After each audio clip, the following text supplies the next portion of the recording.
हाँ तो स्टूडेंट्स नमस्ते, क्या हाल चाल है। झारखंड बोर्ड वाले स्टूडेंट्स के भी मेरे पास में मैसेज आए थे, कमेंट्स भी आए थे कि सर हमारे बोर्ड के पेपर का क्या। तो अब ये बोर्ड के भी पेपर का जो मॉडल पेपर है हम लोग रिकॉर्ड कर रहे हैं। और मॉडल पेपर से सही बात है एक बहुत अच्छा आइडिया लग जाता है कि एग्जामिनेशन में क्वेश्चंस कैसे आने वाले हैं। तो अपन झारखंड बोर्ड का साइंस का आज मॉडल पेपर कर रहे हैं 2022 का। अब यहाँ पैटर्न कुछ ऐसा है कि टर्म 1 टर्म 2 कर रखा है, एक ही दिन होगा पेपर तो, लेकिन 1.5 घंटा पहले ऑब्जेक्टिव का होगा और फिर 1.5 घंटा अगले पेपर में थोड़े सिंपल क्वेश्चन होंगे। तो अपन सेट 1 ले रहे हैं, 5 सेट दे रखे हैं, मैंने देखे हैं बाकी सेट्स भी, क्वेश्चंस इजी दे रखे हैं, सब में सिंपल क्वेश्चंस दे रखे हैं। आपको प्रैक्टिस सारे करने हैं, ऐसी बात नहीं कि आप प्रैक्टिस सारे नहीं करोगे। हाँ, और इवन अगर आपने यूपी बोर्ड का मॉडल पेपर देखा या राजस्थान बोर्ड का देखा या बिहार बोर्ड का देखा तो आपकी ऑलमोस्ट अभी भी मैं कराऊंगा ना आपको ये क्वेश्चन सारे आते होंगे।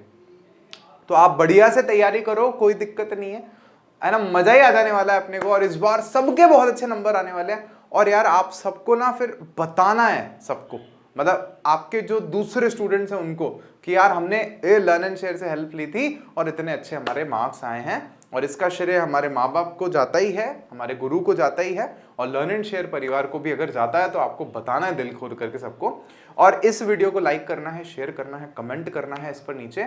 शेयर करोगे उतना हमारे लिए अच्छा है, ठीक है, हमसे जुड़े लर्न एंड शेयर परिवार से। और फिर 10वीं हो जाएगी तो फिर आगे का भी सफर हम लोग जारी रखने वाले हैं। तो आज शुरू करते हैं। सबसे पहले देखो क्या लिखा है ना, झारखंड भाई बंद कहाँ हो रहे हो तुम लोग, बोर्ड भाई, बोर्ड भैया नाराज हो गए लगता है हमसे। खुल जा सिमसिम भाई, खुल जा सिमसिम, खुल जा, आ गया लिखा हुआ, ठीक है। झारखंड शैक्षिक अनुसंधान एवं प्रशिक्षण परिषद रांची झारखंड प्रथम सावधिक परीक्षा, ये 2021-22 लिखा है यहाँ पे जो भी है। फिर ये अपने पास में 1.5 घंटे का टाइम दिया है, 40 नंबर का है। कुल इतने प्रश्न है, सभी प्रश्न करने अपने को, हर एक क्वेश्चन के लिए 1 नंबर है और हर एक के 4 ऑप्शन दे रखे हैं। सही विकल्प का चयन करना है, गलत उत्तर के लिए अंक नहीं काटा जाएगा, तो छोड़ के नहीं आना, कुछ भी करके आना है लेकिन छोड़ के नहीं आना। तो देखो पहला क्वेश्चन क्या, दाढ़ी बनाने में किस तरह के दर्पण का हम लोग उपयोग करते हैं। तो शक्ल जिसमें बड़ी दिखे अपने को, तो बड़ी शक्ल हमें किस में दिखती है, हमें दिखती है अवतल दर्पण में दिखती है। तो अवतल दर्पण रखा है ऐसे सामने, तो जब हम अपने खोपड़े को उसके फोकस और ध्रुव के बीच में ले जाके रखते हैं तो उसी के अंदर हमारा बड़ा चेहरा दिखाई देता है ना। उत्तल दर्पण का तो पता है आपको, तो वो तो सबका छोटा बना देता है, तो छोटा तो बनाना ही नहीं, अपने को तो बड़ा चाहिए, तो हम लोग अवतल दर्पण काम में लेते हैं। गोलीय दर्पण में फोकस दूरी और वक्रता त्रिज्या के बीच में संबंध क्या है। यार ये तो इतना आसान है, बचपन से पढ़ते आ रहे हैं ना, फोकस दूरी आधी होती है वक्रता त्रिज्या की। तो क्या है, F बराबर क्या होता है, R/2। सिंपल है, कंफ्यूज नहीं होना, ऐसे नहीं करना कि R बराबर F/2 करके आ जाओ वहां पे जोश में।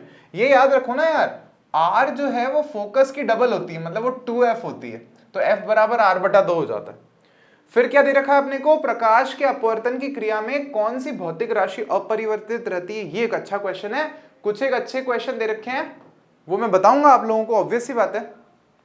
तो एक ये अच्छा क्वेश्चन है, अपवर्तन होता है, प्रकाश एक माध्यम से दूसरे माध्यम में प्रवेश कर जाता है। जैसे अगर मैं यहाँ पे सिंपल सा बनाऊं ना कि मान लो ये एक माध्यम है, कलर चेंज कर लेते हैं अपन, मान लो ये प्रकाश की किरण आई, मान लो यहाँ पे। अब होता क्या है, थोड़ा मैं ना तरंग की तरह बनाता हूँ इसको। मान लो ये प्रकाश की तरंग इस तरह से चल करके आ रही है और ये यहाँ घुसी, तो अब क्या हुआ, कुछ कुछ चीजें इसमें बदल गई। तो एक तो आप देखोगे वेग बदल जाता है, माध्यम चेंज होते ही प्रकाश की चाल बदल जाती है, वेग ही बदल जाता है ना, पता है अपने को, धीरे चलता है कांच में। तो इसमें से आप ध्यान दो, क्वेश्चन में क्या क्या ऑप्शन दे रखे हैं कि कौन सी भौतिक राशि नहीं बदलती, ये पूछा हमसे। वेग, तो वेग तो नहीं हो सकता क्योंकि वेग तो बदल जाता है ना। कौन सी चीज नहीं बदलती है ये पूछ रहे हैं अपन से। फिर बोला तरंग दैर्घ्य, तरंग दैर्घ्य क्या होती है, कोई भी तरंग है हमारे पास में, कोई भी प्रकाश की तरंग अगर हम देखते हैं तो ये जो लंबाई है हमारे पास में उस तरंग की एक्स अक्ष पे यहां से यहां तक, यही तरंग दैर्घ्य होती है जिसको हम लोग लैम्डा से लिखते हैं। ये चीज अपने को 10वीं में बहुत ज्यादा नहीं दे रखी, लेकिन मैं बेसिक समझा रहा हूं आपको कि यहां से यहां तक की जो लंबाई है इसी को हम लोग तरंग दैर्घ्य बोलते हैं। तो तरंग दैर्घ्य जो है वो बदल जाती है। आप देखो मैंने यहाँ पे तो प्रकाश की तरंग को ऐसे बड़ा बड़ा बनाया, यहाँ छोटा छोटा बनाया, तो तरंग दैर्घ्य बदल जाती है। तो ये भी हमारा ऑप्शन नहीं है, इनमें से कोई नहीं, तो वैसे भी नहीं है।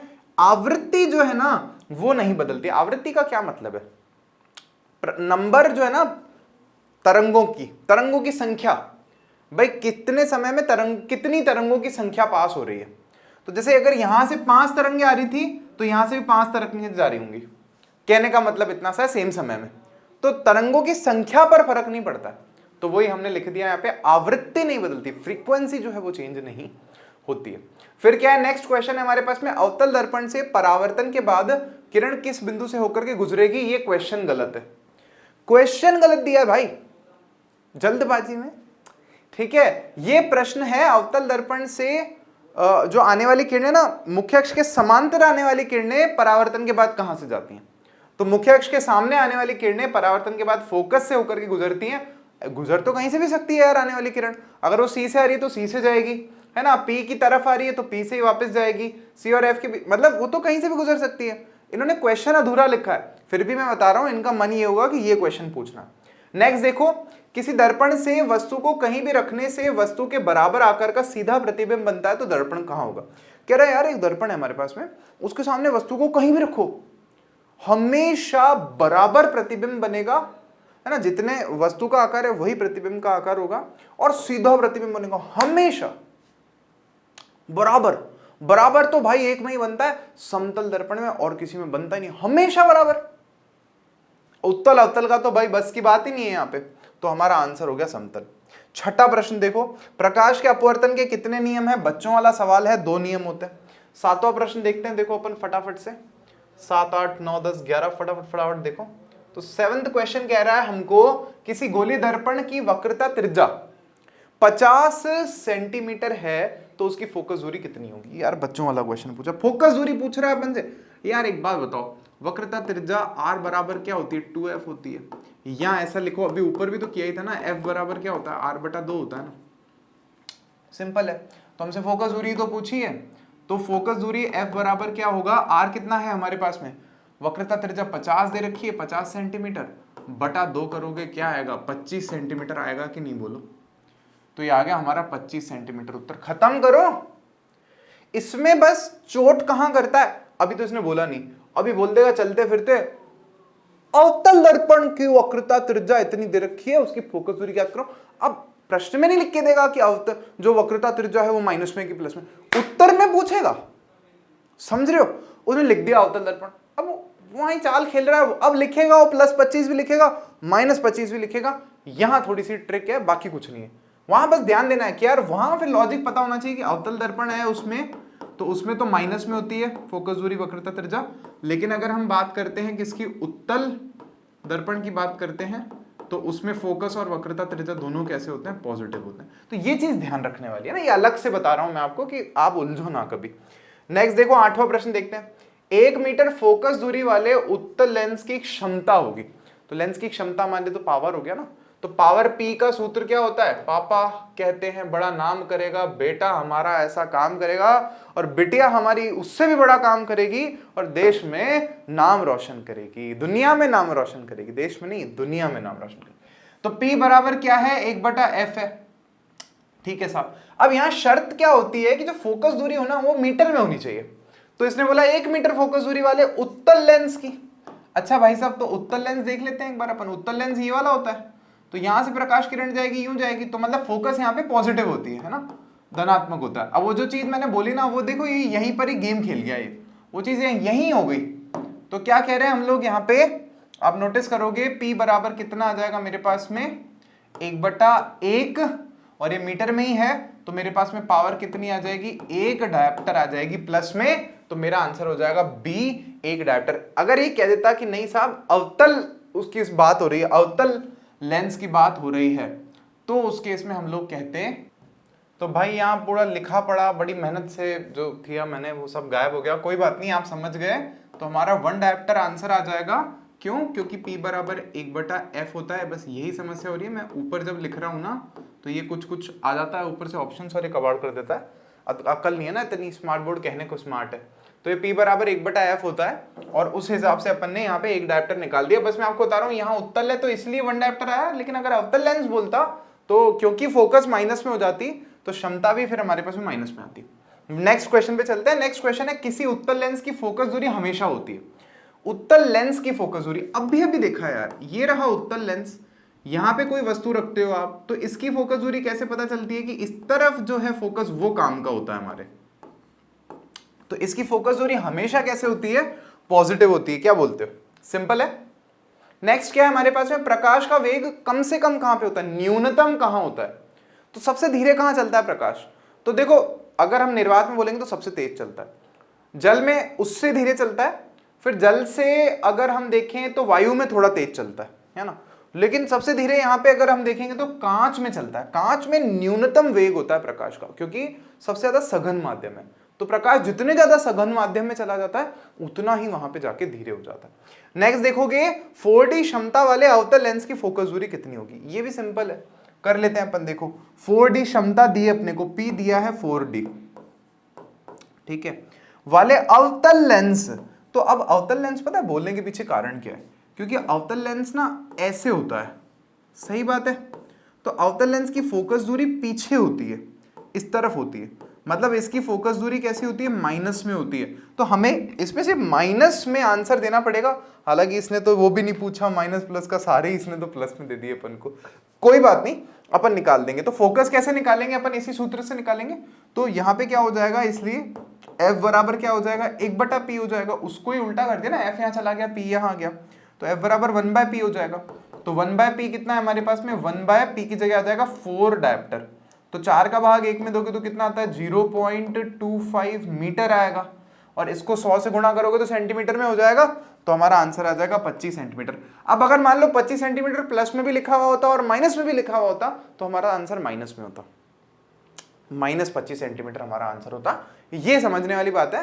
तो इसलिए मैं कह रहा हूं कि मेरे हिसाब से तो पेपर बड़ा आसान बनाया गया है ना, इतना टफ नहीं है पेपर आपका।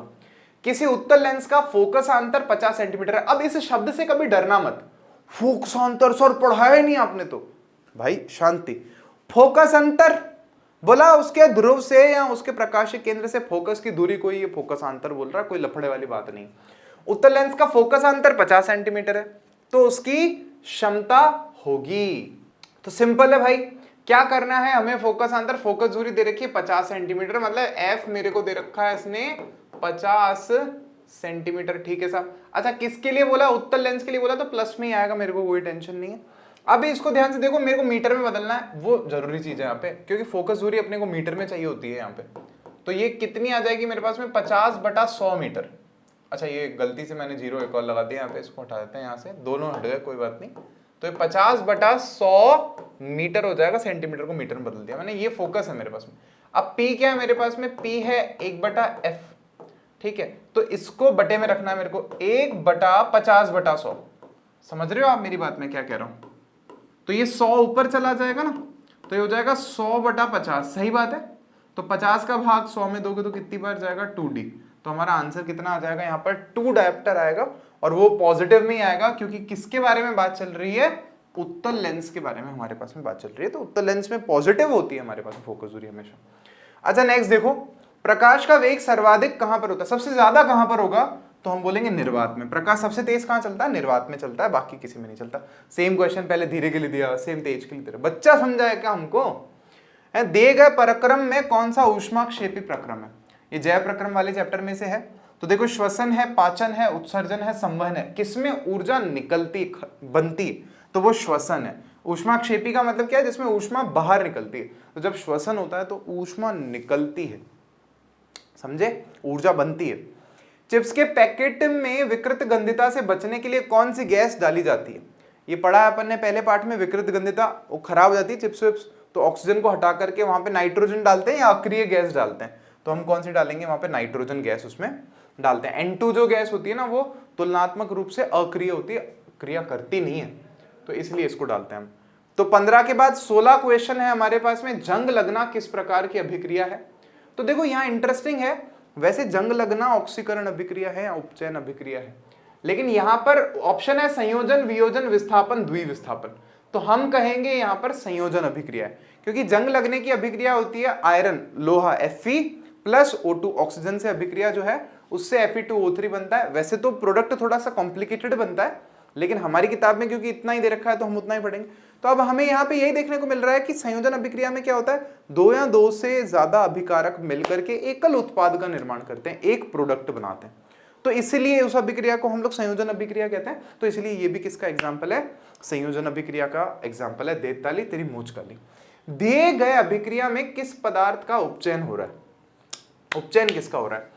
ZnO प्लस कार्बन से Zn zinc plus carbon monoxide CO बन रहा है, तो ऑक्सीजन निकल रही है जिंक ऑक्साइड में से, तो ये तो जिंक ऑक्साइड का तो क्या हो रहा है, अपचयन हो रहा है क्योंकि ऑक्सीजन निकल रही है, और कार्बन में ऑक्सीजन जुड़ रही है तो कार्बन मोनोऑक्साइड बन रहा है। तो हमसे ही पूछा ना उपचयन किसका हो रहा है, उपचयन मतलब ऑक्सीजन जुड़ किस में रही है, तो हम सिंपल में बोल देंगे ऑक्सीजन किस में जुड़ रही है, कार्बन में जुड़ रही है, तो कार्बन का क्या हो रहा है, उपचयन हो रहा है। कार्बन का उपचयन किस में हो रहा है, कार्बन मोनोऑक्साइड में इसका उपचयन हो रहा है। सिंपल क्वेश्चन है, बहुत सिंपल क्वेश्चन है, कंफ्यूज करने के लिए लिखता है ये कार्बन मोनोऑक्साइड, अरे नहीं भाई कार्बन मोनोऑक्साइड में उपचयन हो रहा है, कार्बन मोनोऑक्साइड का उपचयन नहीं हो रहा, ये समझने वाली बात है।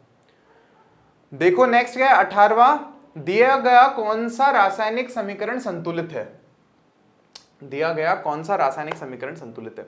तो मैं सही बताऊं, मेरे को तो देखते ही दिख गया था H2O2 2H2O बन रहा है, तो ये संतुलित नहीं यार, ये भी संतुलित नहीं है, नहीं हाँ यार ये भी नहीं है यार संतुलित, तो इंटरेस्टिंग। तो देखते हैं कौन सा संतुलित है, बी तो नहीं है, ठीक है, क्योंकि 2 नहीं लगा रखा है इन्होंने। इसको देखते हैं थर्ड वाले को, 4Al है और यहाँ पे Al2O3 है, तो ये भी नहीं है, ये 4 ऑक्सीजन है, यहाँ पे तो 3 ही है, तो ये भी नहीं है। 2Cu प्लस O2 CuO बन रहा है, तो कॉपर 2 है, यहाँ पे 1 है, ये नहीं है संतुलित, ठीक है। पहला वाला देखो, कैल्शियम हाइड्रोक्साइड प्लस CO2 से कैल्शियम कार्बोनेट और H2O बन रहा है, तो हाइड्रोजन का नंबर देख लेते हैं, हाइड्रोजन यहाँ पे 2 है, यहाँ पे भी 2 है। ऑक्सीजन का देख लेते हैं, 2 ऑक्सीजन ये 2 ये 4 है, तो यहाँ पे 3 और 1 4 ऑक्सीजन है, ठीक है। कैल्शियम और कैल्शियम बराबर है, कार्बन 1 है और कार्बन 1 है, तो सब कुछ बराबर है, तो फर्स्ट वाला आंसर है, फर्स्ट वाला संतुलित समीकरण हमको वो यही देखना है ना, लेफ्ट हैंड साइड में कितने हमारे पास में अलग अलग जो भी परमाणु हैं वो उनकी संख्या कितनी है और यहाँ पे कितनी है, दोनों में जोड़ जोड़ के देखनी है। इस तरफ जैसे ऑक्सीजन इसमें भी है और इसमें भी है, तो दोनों को जोड़ के देखा, 2 ऑक्सीजन इसमें है, 2 ऑक्सीजन इसमें, टोटल 4 ऑक्सीजन है। इस तरफ 3 ऑक्सीजन तो इसमें है और 1 इसमें, तो हो तो 4 तो हो गए ना, तो संतुलित है, ऐसा बोल दिया अपन ने, ठीक है। नेक्स्ट देखोगे आप, दिए गए मानचित्र में कौन सी अभिक्रिया हो रही है, अच्छा मानचित्र में, मैं क्या कह रहा हूँ, दिए गए मानचित्र में कौन सी अभिक्रिया हो रही है, क्या बात, हाँ देख, तो चित्र में कौन सी अभिक्रिया हो रही है, अच्छा चित्र कहाँ है बे, तो चित्र कहाँ है, चित्र तो दिख ही नहीं रहा है मेरे को, चित्र में, चित्र नहीं भाई, समीकरण को इन्होंने चित्र लिख दिया, चित्र तो नीचे है, वो प्रश्न दूसरा है।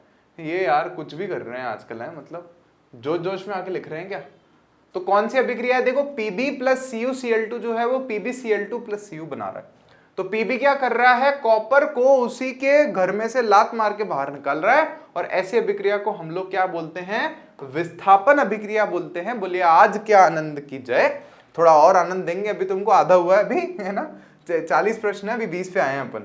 क्या है 20वां प्रश्न, दिए गए पदार्थ में कौन गंधीय सूचक है, गंधा सूचक की बात नहीं हो रही भाई, यहाँ पे गंधीय, गंध, स्मेल, तो स्मेल वाला उसको बोलते हैं गंधीय सूचक जो होते हैं, ओल्फैक्टरी इंडिकेटर्स, जिनका क्या होता है, अम्ल या क्षारक की उपस्थिति में खुशबू बदल जाती है। जैसे कमरे में बैठे बैठे अगर कोई विशिष्ट गैस निकालता है अपने पीछे से तो कमरे का माहौल बदल जाता है, वैसे ही यहाँ पे प्याज जो है ना वो हमारा गंधीय सूचक है या ओल्फैक्टरी इंडिकेटर है, ध्यान रखे सब जने। इसके बाद 21वें प्रश्न पे आ गए अपन, हड्डियों को जोड़ने के लिए डॉक्टर कौन सी चीज को काम में लेता है, इनमें से देखो, कैल्शियम ऑक्सीक्लोराइड ब्लीचिंग पाउडर नहीं, कैल्शियम हाइड्रोक्साइड नहीं, कैल्शियम कार्बोनेट नहीं, चूना काम में नहीं लेता, कैल्शियम सल्फेट हाफ H2O बोले तो POP प्लास्टर ऑफ पेरिस है, ये काम में लेता है डॉक्टर। तुम में से किसी ने हड्डी तोड़वाई हो या तुम्हारे आसपास किसी ने तोड़वाई हो तो उनको अनुभव होगा कि मैं क्या कह रहा हूं, ठीक है, तो वो तो ये क्वेश्चन गलत नहीं कर सकते। विरंजक चूर्ण का सूत्र क्या होता है, विरंजक चूर्ण बोले तो ब्लीचिंग पाउडर, तो ब्लीचिंग पाउडर का सूत्र क्या होता है, कैल्शियम ऑक्सीक्लोराइड CaOCl2, समझ गए क्या। इस चित्र में कौन सी अभिक्रिया हो रही है ये बताना है। तो ये एनसीईआरटी से फोटो ली हुई है, बड़ी गंदी तरह से फोटो ली है इन्होंने, मेरे से पूछ लेते मैं अच्छी फोटो लेके दे देता, है ना। तो यहाँ पे ये फोटो ली है इन्होंने, ये पहले पार्ट में से ली है, पहले नहीं दूसरे में, पहले या दूसरे में से है। इसमें जल का वियोजन है, पहले में से ही है शायद, है ना, जल का वियोजन कर रखा है, करके दिखा रखा है। तो इसमें आप देखोगे ना ये कौन सी अभिक्रिया है, विखंडन अभिक्रिया है, वियोजन अभिक्रिया है, जिसमें हम जल को तोड़ते हैं तो हमें हाइड्रोजन गैस और ऑक्सीजन गैस मिलती है, ठीक बात है। ये मैंने कराया भी था, ये राजस्थान बोर्ड के मॉडल पेपर में बड़ा क्वेश्चन था 5 नंबर का समझाने के लिए, तो वहां किया था अपन ने, इसको समझा था। नेक्स्ट देखो क्या है हमारे पास में, टमाटर में कौन सा अम्ल पाया जाता है। अब आपको पता है कायदे से ये क्वेश्चन गलत है वैसे तो, हाँ हमारी किताब के हिसाब से तो ऑक्जेलिक अम्ल इसका उत्तर है, पता है मेरे को, लेकिन कायदे से गलत है क्योंकि टमाटर में 10 से 11 अम्ल होते हैं असल में तो, है ना। उसमें ऑक्सैलिक भी होता है, सिट्रिक अम्ल भी होता है, और भी शायद एसिटिक भी होता है, उसमें कुछ कुछ कुछ और भी अम्ल होते हैं। तो 2 उत्तर भी सही हो सकते हैं, लेकिन हमारे पास तो ऐसा कोई ऑप्शन नहीं है। चलो तुम तो ऑक्सैलिक करके आना। अम्ल क्षारक एवं लवण वाले चैप्टर में लास्ट में आप देखोगे ना, आखिरी के पन्नों में थोड़ा पहले, उसमें एक सारणी बनी हुई है, उसमें कुछ एक चीजें लिखी हुई है और उनमें कौन सा अम्ल होता है वो पूछा हुआ है। और ये मैं हर बार बोलता हूँ कि इनमें से क्वेश्चन आता है, क्वेश्चन आने की संभावना होती है। तो देखो ऐसे छोटा क्वेश्चन वो लोग दे देते हैं, पूछ लेंगे। और वो मधुमक्खी के डंक में कौन सा अम्ल होता है, ऐसे ऐसे करके पूछ लेंगे। इसको क्या हो गया भाई बोर्ड को चलते चलते, ठीक है चल रहा है। 25वें प्रश्न पर आ गए अपन। तो 25वां प्रश्न पूछ रहा है अपन से, तनुकरण प्रक्रिया में होती है, क्या होती है, में पे बिंदी नहीं लगाई इन्होंने। H+ की सांद्रता में वृद्धि होती है। तनुकरण का मतलब होता है पानी मिलाना, तो पानी मिलाने से तो कमजोर हो जाता है, एसिड कमजोर हो जाता है, बेस कमजोर हो जाता है। तो ये कह रहा है वृद्धि होती है H+ की, ना ना ना। OH की सांद्रता में वृद्धि ना, HOH आयन की सांद्रता में कमी हो जाती है, सही बात है। भले ही वो H+ आयन मतलब अम्ल है, या भले ही वो क्षारक है OH- आयन देने वाला, पानी मिलाओगे तो उसकी सांद्रता कम हो जाएगी, OH कम हो जाएगा ना, पानी ज्यादा हो जाएगा, OH कम हो जाएगा, या H+ कम हो जाएगा। तो ये आंसर हो जाएगा हमारे पास। निम्नलिखित में कौन प्रकाशीय वियोजन का उदाहरण है। 4 ऑप्शन दिए हैं अपने को। प्रकाश से वियोजन किसका हो रहा है, तो 2 अभिक्रिया अपन ने पढ़ी थी ना, एक तो पढ़ी थी अपन ने AgBr पढ़ी थी और एक AgCl पढ़ी थी। तो उनसे टूट के धूप में जब रख देते हैं, चांदी वाला बताया था ना, तो Ag अलग हो जाता है, Cl2 गैस अलग हो जाती है, Br2 गैस अलग हो जाती है। तो ये प्रकाशीय वियोजन की अभिक्रिया है। वियोजन के अलग अलग तरीके थे ना, ऊष्मीय वियोजन था, ये प्रकाशीय वियोजन था, वैसे ही विद्युत अपघटन भी था हमारे पास में। तो ये तरीके अपन ने पढ़े थे। 27 प्रश्न कह रहा है, अमीबा अपने किस अंग से भोजन ग्रहण करता है। तो ये आपको ध्यान होगा, कूटपाद हमने पढ़ा है, उसके नकली पैर निकाल लेता है, खाने को देखते खुश हो जाता है और खाने को जाके ऐसे पकड़ लेता पटैक करके। तो कूटपाद लिखेंगे, नकली पैर होते हैं उसके, असली नहीं होते, ठीक है। पाचन प्रक्रिया में वसा का एमल्सीकरण कौन करता है पाचन में, तो भाई हाइड्रोक्लोरिक अम्ल करता है क्या, नहीं करता साहब। हाइड्रोक्लोरिक अम्ल क्या करता है आमाशय में, डिस्को दीवाने नहीं करता, वो क्या करता है अम्लीय माध्यम तैयार करता है ताकि पेप्सिन जो है वो आके काम कर सके। श्लेष्मा क्या करती है, उस अम्ल से बचाती है आमाशय को। पेप्सिन क्या करता है, पेप्सिन क्या करता है, पेप्सिन प्रोटीन का तोड़ता है, प्रोटीन की धज्जियां उड़ा देता है पेप्सिन, है ना। पित्त जो होता है ना, छोटी आंत में जो आता है, कहां से आता है, पित्ताशय से आता है। पित्ताशय में कहां से आता है, लिवर से आता है, यकृत से आता है। इसका काम होता है वो वसा को छोटी छोटी गोलियों में तोड़ देना, और उसी को हम लोग एमल्सीकरण बोलते हैं, ठीक बात है। नेक्स्ट देखो यार, तुम अगला देखो। अगला पर्सन है अपने पास में 29 क्वेश्चन। निम्नलिखित में से किस जीव में स्वपोषी पोषण होता है। ये एक अच्छा पर्सन है, ध्यान दें आप सब जने। 1 गुड क्वेश्चन गिवन हियर। तो किसमें स्वपोषी पोषण होता है, तो आप देखो कवक में नहीं होता, कवक परपोषी पोषण करता है, मतलब मरे हुए पे बैठ जाता है वहीं बड़ा हो जाता है। कवक असल में वो उसमें पेड़ पौधों में नहीं आते, मैंने बताया, इसीलिए वो जैन लोग में भी या काफी सारे धर्मों में मशरूम जैसी चीज नहीं खाते, क्योंकि वो कवक होता है ना। तो वो तो नहीं है। अमीबा तो है ही नहीं, वैसे भी नहीं है। स्वपोषी पोषण क्या, तो मार मार के खा रहा है, अभी देखा कूटपात से पकड़ पकड़ के खा रहा है। तो आम में होता है यार स्वपोषी पोषण, आम तो यार अपना पेड़ है बढ़िया। अमरबेल का क्या सीन है, तो अमरबेल है ना परजीवी है, ये भी, इसमें क्लोरोफिल नहीं होता, ना के बराबर होता, बहुत कम क्लोरोफिल होता है। तो इसमें भी क्या होता है, आयुर्वेद में तो जड़ी बूटी की तरह काम में लेते हैं अमरबेल को, लेकिन स्वपोषी पोषण इसमें नहीं होता। मानव हृदय में कितने खड्डे होते हैं, खड्डे नहीं कोष्ठ होते हैं। कितने कोष्ठ होते हैं, 4 कोष्ठ होते हैं। खड्डे भी होते हैं, वाल्व उन्हीं को तो बोलते हैं अपन, लेकिन अपन से यहाँ पे कोष्ठ पूछा है। श्वसन वर्णक किसको बोलते हैं, तो बोला हीमोग्लोबिन को बोलते हैं भाई साहब, जिसमें ऑक्सीजन चिपक करके जाती है। ऐसे क्वेश्चंस में तो ऑप्शंस पढ़ने की भी जरूरत नहीं। श्वसन वर्णक, रेस्पिरेटरी पिगमेंट, सीधा आंसर पता होना चाहिए इसका। तो उत्सर्जन तंत्र की क्रियात्मक इकाई कौन सी होती है, उत्सर्जन तंत्र की क्रियात्मक इकाई, तो आपको ध्यान होगा वृक्काणु होती है ना, वृक्काणु, या जिसको हम लोग बोलते हैं नेफ्रॉन। तो उत्सर्जन तंत्र किडनी में, एक किडनी में कितने वृक्काणु होते हैं, 10-10 लाख नेफ्रॉन होते हैं। अब गिन के नहीं आया मैं, हाँ मतलब दसों लाखों में होते हैं ना, क्या हो सकता है 10 लाख 6,723 हो, तो तुम लड़ने मत बैठ जाना कि सर आपने 10 लाख बोला था। खैर देखो आगे देखते हैं फटाफट से क्वेश्चन नंबर, फटाफट होने ही वाला है बस ये टर्म 1 तो अपना। आ जाओ 33 पर आ जाओ फटाफट से। वृक्क की क्रियाशीलता कम होने पर रक्त को शरीर से बाहर निकालकर छानने की प्रक्रिया क्या कहलाती है? भाई अपनी किडनी विडनी लोगों की खराब हो जाती है ना, तो उस केस में क्या होता है, वो जाते हैं हॉस्पिटल में, फिर वहां पे दिखाया था ना मैंने आपको, वो ऐसे सुई डालते हैं, यहाँ से खून निकालते हैं बाहर, मशीन में जाता है खून, फिर वो साफ करके वापस शरीर में डालते हैं उसको। किडनी काम नहीं करी तो खून साफ नहीं होता ना, तो इस प्रक्रिया को हम अपोहन बोलते हैं। ठीक है, आर्टिफिशियल किडनी, इन लोग को यार तो बहुत दिक्कत होती है, 15-15 दिन में हॉस्पिटल जाके पूरा खून साफ करवा के आना पड़ता है, बड़ी समस्या वाली बात है। ठीक है, जनन की मूल घटना क्या है? तो जनन की मूल घटना है डीएनए की प्रतिकृति बनना, डीएनए की फोटोकॉपी होना, ये ध्यान रखना। डीएनए की फोटोकॉपी नहीं अगर होगी पहले तो जनन की प्रक्रिया शुरू ही नहीं होगी। फिर वो भले हमारे पास में एसेक्सुअल रिप्रोडक्शन हो या सेक्सुअल हो, मतलब लैंगिक जनन हो या अलैंगिक जनन हो, कोई फर्क नहीं पड़ रहा उससे, डीएनए की फोटोकॉपी तो बननी पड़ेगी।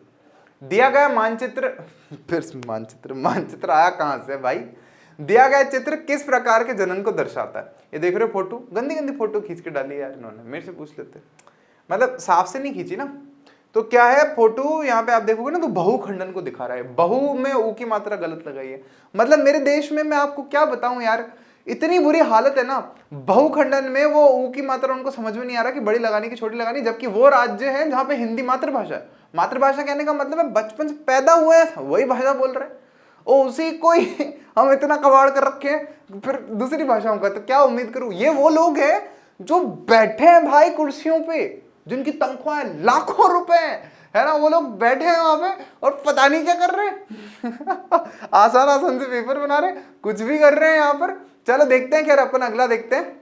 तो इस वाले में वही है बहुखंडन, तो मतलब वो उसमें नहीं होता क्या, प्लाज्मोडियम में एक जीव होता है और वो उससे इतने सारी कोशिकाएं बन जाती है, तो बहुत सारों में खंडित हो जाता है ना। खंडन में दो प्रकार पढ़े थे अपन ने, द्विखंडन और बहुखंडन, तो यहाँ पे बहुखंडन का उदाहरण है, प्लाज्मोडियम वाला फोटो डाला हुआ है।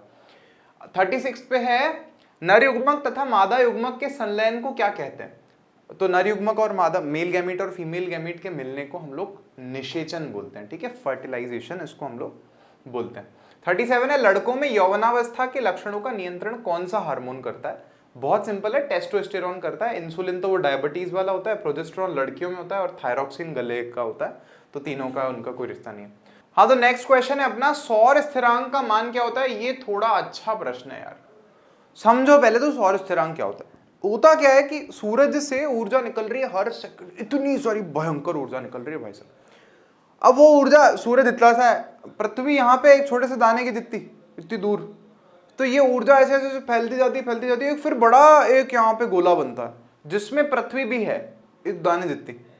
तो इस पूरे का ना क्षेत्रफल निकालते हैं, भाग देते हैं जितनी ऊर्जा निकल रही है उसमें, तो एक किसी जगह पे पर मीटर स्क्वायर में कितनी ऊर्जा आ रही है हर एक सेकंड में, तो वही लिखा है। तो इसका मात्रक हमारे पास में हो जाता है किलोवाट पर मीटर स्क्वायर, है ना, मतलब कितना किलोवाट एक मीटर स्क्वायर में एक सेकंड में जगह आके गिर रही है, मतलब ये हम लोग कह रहे हैं वहां पे ऊर्जा कितनी आके गिर रही है। तो इसका मान असल में तो होता है 1.366 किलोवाट पर मीटर स्क्वायर, तो एक किलो का के, वाट का डब्ल्यू और पर मीटर स्क्वायर, तो ये हमारे पास में सही आंसर दे रखा है। इन्होंने क्या चक्कर चला रखा है, यहाँ पे 1.4 कर दिया किलोवाट पर किलोमीटर स्क्वायर कर दिया, यहाँ पे भी पर किलोमीटर स्क्वायर कर रखा है, और इसको 14 कर दिया, फिर इसको 14 किलोवाट पर मीटर स्क्वायर कर दिया, तो जबकि वो 1.4 होना चाहिए लगभग, तो वो पहला ही हमारे पास में सही आंसर है। नेक्स्ट देख लेते हैं कौन सा है, बस 2 प्रश्न है आखिरी के, फिर अलविदा बोल के, अलविदा नहीं बोलेंगे भाई,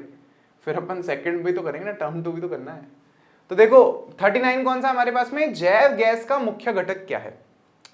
जैव गैस वो गोबर गैस यार भाई, मीथेन ही होता है उसका, तो खत्म करो इसको। तो लास्ट क्वेश्चन, महासागरीय तापीय ऊर्जा प्राप्त करने के लिए महासागर के पृष्ठ के जल का ताप और 2 मीटर की गहराई पर जल के ताप में कितना अंतर होना चाहिए? अब कायदे से देखो ये प्रश्न गलत है, 2 मीटर ताप पर नहीं होता, 2 किलोमीटर गहराई तक होना चाहिए वो।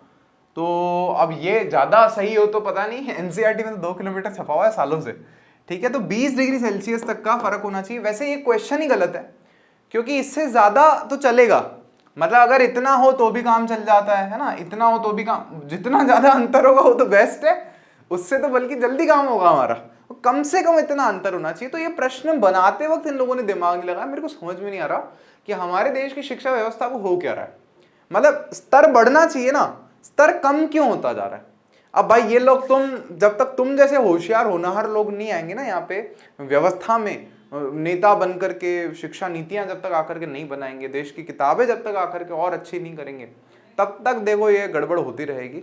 और आप मान के चलो आपको बहुत ज्यादा मेहनत करनी है, देश को अपने को ही आगे लेके जाना। हमारा देश है भाई, किसी और का थोड़ी है, हमारी जिम्मेदारी है। तो ये द्वितीय सावधिक परीक्षा इन्होंने लिखा है मेरे को यहाँ पे, second terminal examination model paper है हमारे पास में, सेट फर्स्ट क्लास 10 लिखा है, विषय विज्ञान, पूर्णांक 40 नंबर का है मात्र, ठीक है, और 1.5 घंटे में फ्री करना है इसको। तो फटाफट से शुरू कर लेते हैं।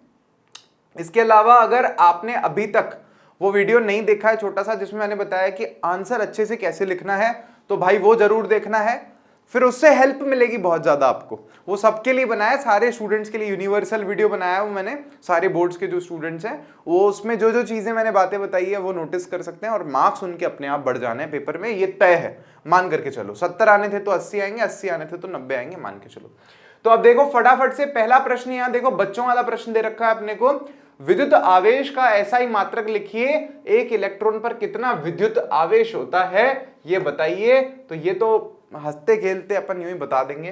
तो आवेश का ऐसा ही मात्रक हमारे पास क्या होता है, कूलाम होता है कि नहीं होता।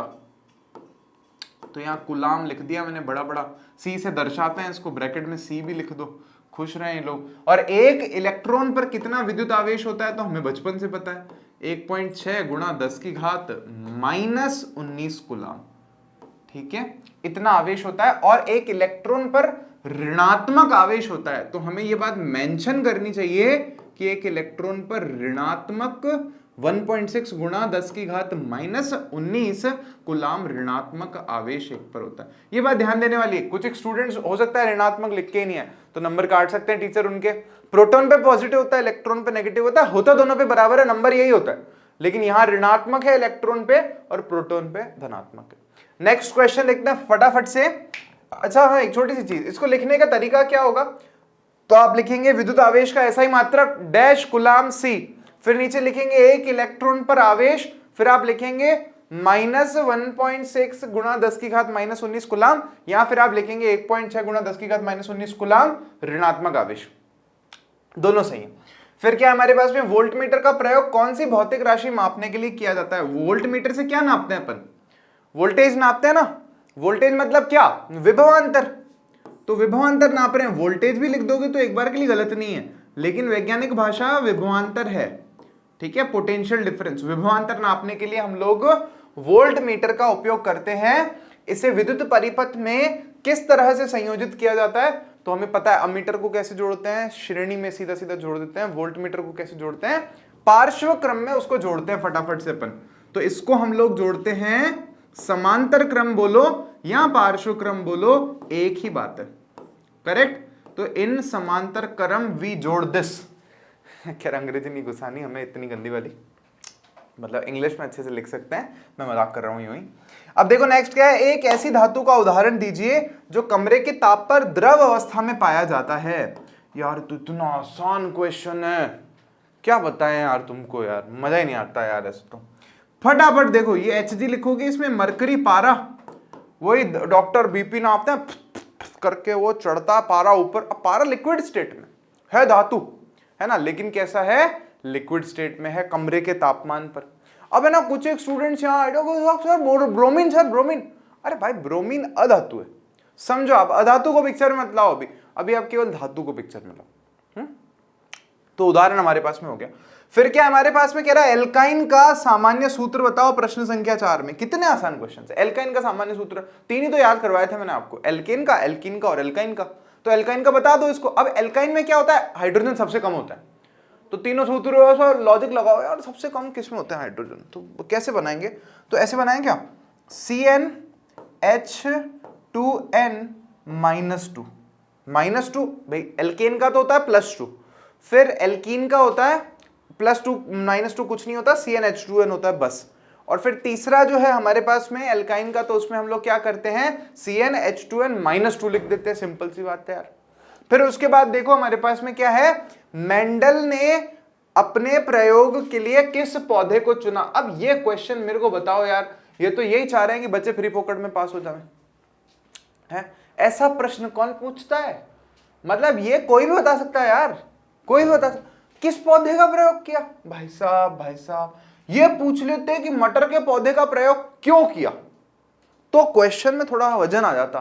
क्योंकि कह रहे नहीं बच्चों वाला क्वेश्चन पूछना है साहब, पूछ लो भाई, क्या कर सकते हैं। मटर के पौधे का प्रयोग क्या था, मैं अपन ने तो यहां तक पढ़ा है लेक्चर्स में, मटर के पौधे का प्रयोग क्यों किया है? आम का क्यों नहीं पेड़ ले लिया भाई, क्यों नहीं लिया आम का पेड़? तरबूज क्यों नहीं ले लिया? डाल्टन ने तो लिया ना बताने के लिए कि कैसा, थॉमसन, जे थॉमसन ने, कि तरबूज जैसा होता है परमाणु। इन्होंने क्यों नहीं बोला भाई? बातें अपनी अपनी छोड़ो, खैर वो तो लेक्चर में डिस्कस किया है अपन ने। फिर कह रहे हैं छठे प्रश्न में एक जैव निम्नीकरणीय पदार्थ का उदाहरण दे। एक कोई चीज बतानी है जो बायोडिग्रेडेबल है, जो खत्म हो जाएगी प्रकृति में अपने आप से। मैंने कहा भाई सब्जी का कचरा। क्या? सब्जी का कचरा, छिलके, फलों के छिलके, कुछ भी लिखो है ना, या आप लिखो कि कोई सा भी जीव का शव, किसी जीव का शव, हड्डी है ना, मांस, कोई पेड़ पौधा पादप, ये सब कैसे है हमारे पास में? ये जो सारे पदार्थ हैं ये कैसे हैं हमारे पास में? बायोडिग्रेडेबल है, प्रकृति में अपने आप खत्म हो जाएंगे एक समय के बाद में। सातवें प्रश्न में हमको कहा जा रहा है उत्पादक अपने ऊर्जा के लिए किस पर निर्भर होता है? उत्पादक को ऊर्जा किससे मिलती है ना? Dependence for their energy, producers what do, मतलब उत्पादक अपने ऊर्जा के लिए किस पर निर्भर होता है?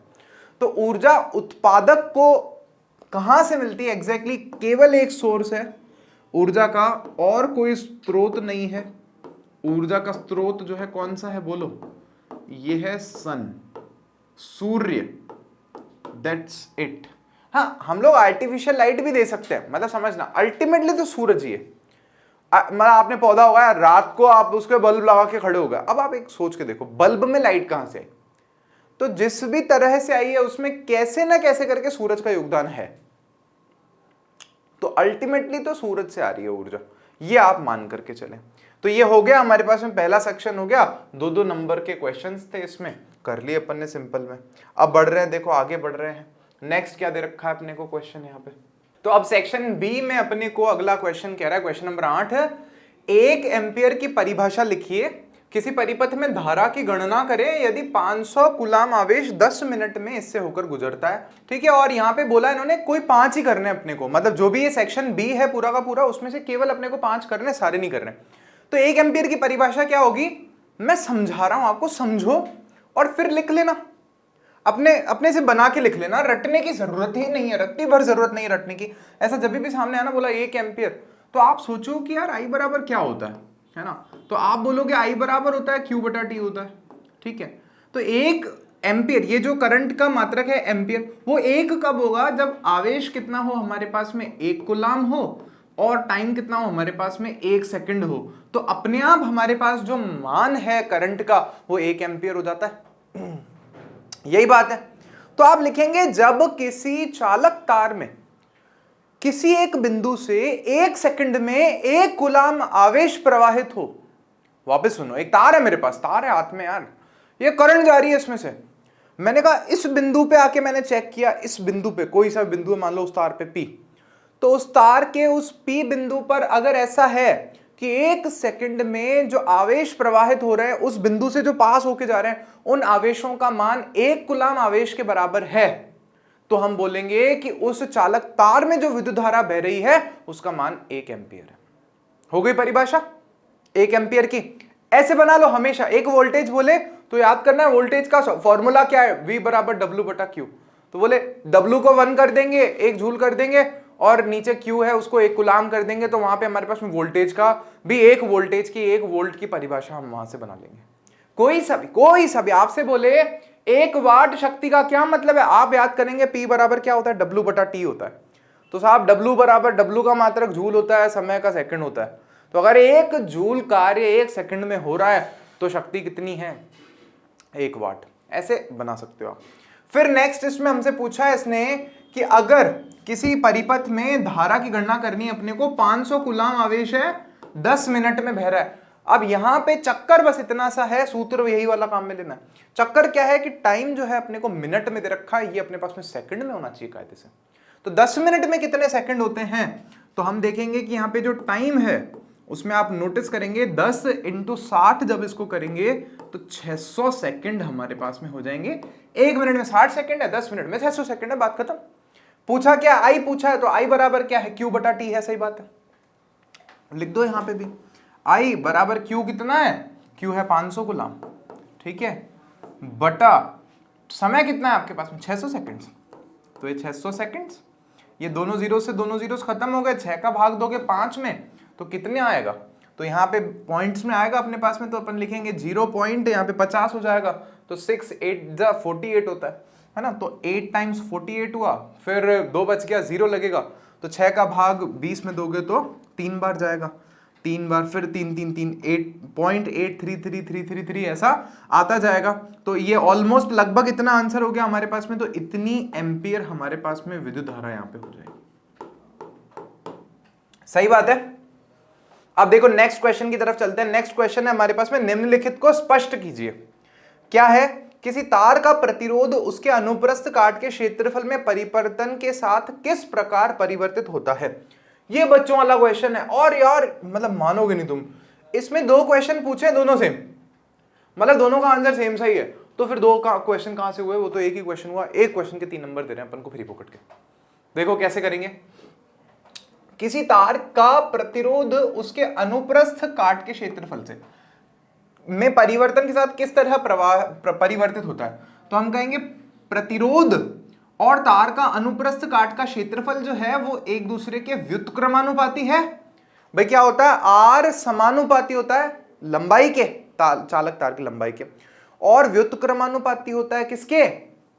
अनुप्रस्थ काट के क्षेत्रफल के। R is inversely proportional to A and R is directly proportional to L। ये अपन को याद है, तो ये लिखा हमने। अब देखो यहां क्या है, इसने बोला स्पष्ट करो या टिप्पणी करो, ऐसा ऐसा कुछ समझाओ, तो ऐसे नहीं लिख के आ सकते हम। यहाँ पे 2-3 पॉइंट्स लिखेंगे, नंबर चाहिए। देखो यार सारा खेल नंबर का है।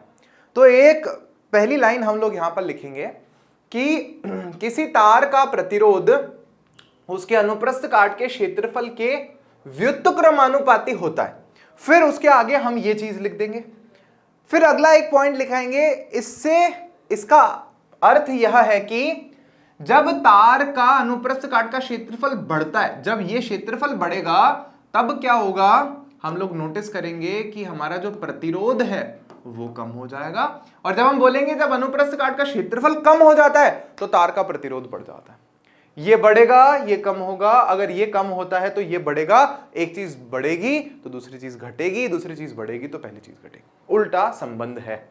व्युत्क्रमानुपाती का मतलब यही होता है। लिख दिया साहब, मिल गया नंबर। फिर हमसे नेक्स्ट क्वेश्चन में क्या पूछा है? किसी चालक का प्रतिरोध किन किन कारकों पर निर्भर करता है? यार यार यार यार यार बोला था ना, same question, same question. R is directly proportional to L। आप लिखेंगे किसी चालक तार का प्रतिरोध उसकी लंबाई के अनुक्रमानुपाती होता है या लंबाई के समानुपाती होता है, एक ही बात होती है। फिर आप बोलोगे उसका जो प्रतिरोध है वो उसके अनुप्रस्थ काट के क्षेत्रफल के व्युत्क्रमानुपाती होता है। सेम लाइन जो इसमें लिखी वही सेम लाइन जो है आपने यहां पर लिख दी। फिर आप लिखेंगे कि जो प्रतिरोध है वो पदार्थ की प्रकृति पर तो निर्भर करता ही है, मतलब अगर प्रकृति बदल गई तो प्रतिरोध तो बदल ही जाएगा। सोना लोगे तो कुछ और होगा, चांदी लोगे तो कुछ और होगा, ऐसे ऐसे करके अलग ही होता जाएगा। एक पॉइंट और आप इसमें ऐड करेंगे कि जो चालक का प्रतिरोध है वो तापमान पर भी निर्भर करता है। अगर तापमान चेंज होगा तो प्रतिरोध भी अपने आप से चेंज हो जाएगा। सही बात है। बढ़ रहे हैं आगे। तो नेक्स्ट देखो, सिंपल है, इसमें लैंग्वेज लिखनी है। मैंने लैंग्वेज लिखी नहीं है, आप लोग लिख लेना है ना। जो लाइन मैंने बोली थी वो लिखनी है आप लोगों को अपने आप से। फिर नेक्स्ट है हमारे पास में बच्चों वाला क्वेश्चन है, विद्युत टोस्टरों तथा विद्युत स्त्रियों के तापन अवयव शुद्ध धातु के न बनाकर किसी मिश्र धातु के क्यों बनाते हैं? तो इसका आंसर बहुत सिंपल है क्या होता है, जो हमारी मिश्र धातु है ना उसकी प्रतिरोधकता ज्यादा है हमारे पास में।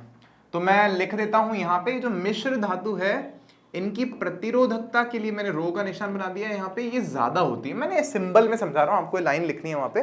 प्रतिरोधकता ज्यादा है, इसलिए क्या होता है, अधिक ताप होने पर भी ये जो हमारे पास में मिश्र धातु है इसका ऑक्सीकरण नहीं होता, उपचयन नहीं होता, मतलब जल के भस्म नहीं हो जाती। बस इतनी सी बात है और कुछ भी नहीं है। धातु लोगे पिघल जाएगी, गर्म हो जाएगी, टूट जाएगी, इसलिए हम लोग मिश्र धातु का वहां पर उपयोग करते हैं। इसकी प्रतिरोधकता ज्यादा है, या सरल शब्दों में अगर समझने की कोशिश करोगे तो प्रतिरोध भी ज्यादा है। बस इतनी सी बात है। नेक्स्ट देखते हैं, चलो। तो अब नेक्स्ट क्या है हमारे पास में यहाँ पे क्वेश्चन, 3 पर्यावरण हितैषी अभ्यास लिखे। और इसमें तो डांस करेंगे, ललले लले लले ललले लले लले। ये निखिल सर का स्पेशल डांस आने वाला है, आप सबको दिखाएंगे, ठीक है। मैं ही सिखा रहा हूँ उनको, मतलब मैं सीख भी रहा हूँ और फिर उनको सिखा भी रहा हूँ। तो ये पर्यावरण हितैषी एक्टिविटी है, सेव सॉइल। खैर बता देता हूँ, पर्यावरण के लिए अच्छा कोई भी 3 चीजें लिखनी है तो आप लिख दो पेड़ पौधे लगाना, बहुत अच्छा है, ठीक है। और लिख दो कि जल अगर कहीं व्यर्थ हो रहा है तो उसको बचाओ, बहुत अच्छा है। घर में बोला नल खुला पड़ा है उसको बंद कर दो। मैं एक मस्त चीज बताता हूँ, अगर आप ये लिख के आ जाओगे ना तो मार्क्स मिल जाएंगे, आपको नंबर मिल जाएंगे। लेकिन ये अच्छी चीज नहीं है, पता है आपको।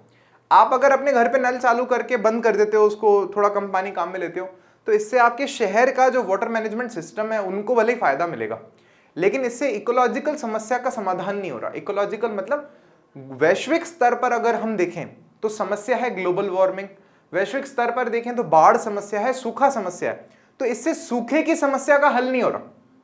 अगर मैं पूरा पानी खोल के बहा दूं, मिट्टी में डाल दूं, तो बल्कि इससे सूखे की समस्या का हल हो रहा है। मतलब ये समझने वाली बात है। वो बड़े स्तर पर जब हम जाकर के देखेंगे ना तो उस समस्या का समाधान अलग तरीके से होगा, और उसके लिए हम आपको जोड़ रहे हैं सबको सेव सॉइल मूवमेंट से। तो सेव सॉइल लिखना है, हैशटैग सेव सॉइल कमेंट्स में लिखना है सबको। सेव सॉइल बताऊंगा मैं आपको कैसे, बट हाँ यहाँ पे आप क्या लिखो कि पेड़ पौधे लगाना पर्यावरण हितैषी घटना है, काम है। या उसके अलावा कम से कम प्लास्टिक का उपयोग करना पर्यावरण हितैषी है। फिर आप लिखो कि जो हमारे पास में जैव निम्नीकरणीय कचरा है उसको अलग कर लो, जैव अनिम्नीकरणीय जो है उसको अलग कर लो। तो जो जैव निम्नीकरणीय है उसको मिट्टी में डाल दो कहीं पे, ये बहुत अच्छी एक चीज है जो हम लोग कर सकते हैं। और भी है कि यार दूध खरीदने जा रहे हैं घर से दुकान, तो बोला कि उसमें ना हम लोग साइकिल लेके जाएं या पैदल जाएं। तो क्या होगा, पैदल जाने से पेट्रोल नहीं जलेगा, या साइकिल भी नहीं अगर हम काम में ले रहे ना तो साइकिल भी बनी नहीं, किसी फैक्ट्री में बनी होगी तो ऊर्जा ही लगी होगी उसमें। तो इस तरह से हम लोग कह सकते हैं कि ये भी एक अच्छा काम है, प्रदूषण नहीं कर रहे, प्रदूषण हम इसमें नहीं कर रहे। सिंपल है। 3 क्या यार, 300 लिख दो तुम तो। पर्यावरण हितैषी अभ्यास लिखें। समजात अंग से आप क्या समझते हैं, उदाहरण दे। तो यार ये वाला तो देखो मैंने सिंपल में तुम लोगों के लिए वहां लिख रखा है, अभी बता देते हैं तुमको। तो देखो ये मैंने अलग उस पे पेज पे ले लिया है। ये क्या है अपने पास में, क्वेश्चन 12 में कह रहा है समजात अंग से आप क्या समझते हैं, उदाहरण दें। अगर आप लोगों ने राजस्थान बोर्ड का मॉडल पेपर देखा होगा तो उसमें भी ये अपन ने लिया है ना। उसमें तो दोनों थे, समजात और समरूप अंग दोनों के बारे में पूछा था। तो यार समजात मतलब वो जिनकी जाति एक तरह से सेम है। जाति मतलब क्या, उत्पत्ति जो है ना वो सेम है, जिनको बनावट सेम लग रही है, उत्पत्ति एक तरह से लगभग उनकी सेम हुई है, लेकिन क्या देखने को मिलता है इनमें कि इनका काम अलग अलग होता है। देख रहे हो, संरचना समान होती है लेकिन काम अलग अलग होता है। जैसे पक्षी के पंख हो गए, और साथ ही साथ में आप देखोगे इंसान के आगे के हाथ, मतलब ऐसे देखोगे ना तो पक्षी के भी हड्डियां हैं उस पंख में ऐसे अलग अलग, लेकिन इंसानों के भी हड्डियां हैं लेकिन काम अलग अलग है। इंसान का हाथ तो ऐसे कुछ पकड़ने के काम में आ रहा है और पक्षी का हाथ उड़ने के काम में आ रहा है ना। मेंढक और छिपकली के आगे के जो पैर है अग्रपाद है, आगे वाले पैर, मतलब ये इसको भी अग्रपाद ही बोलते हैं वैसे। तो मेंढक और छिपकली, अब छिपकली तो दीवार पे चल रही है और मेंढक भाई टाउन टाउन करके उछल रहा है उससे। तो ये उदाहरण भी अपन ने यहाँ पे दे दिया, सिंपल छोटा सा क्वेश्चन है यहाँ पे, ठीक है। नेक्स्ट क्वेश्चन क्या है हमारे पास में, पारितंत्र में अपमार्जकों की क्या भूमिका होती है। पारितंत्र या इकोसिस्टम में जो डिकम्पोजर्स हैं उनकी क्या भूमिका होती है, तो समझो पहले बहुत सिंपल से। डिकम्पोजर्स आखिरी चीज होती है पारितंत्र में, अंतिम जीव है चक्र के।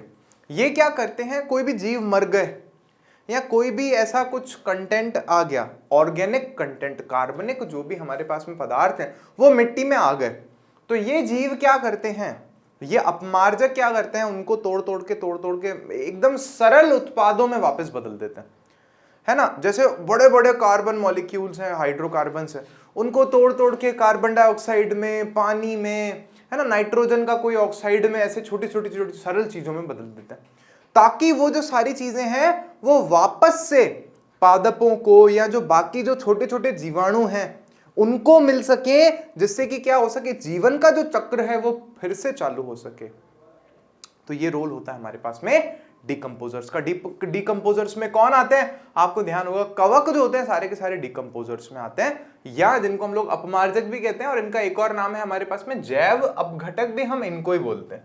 तो ये देखो उत्तर लिख दिया है मैंने यहाँ पर, अपने नोट्स में भी यही आंसर था। तो हमने लिखा है जैव अपघटक जो है वो पारितंत्र के जीवों का अंतिम प्रकार है, पारितंत्र के जीवों का अंतिम प्रकार है।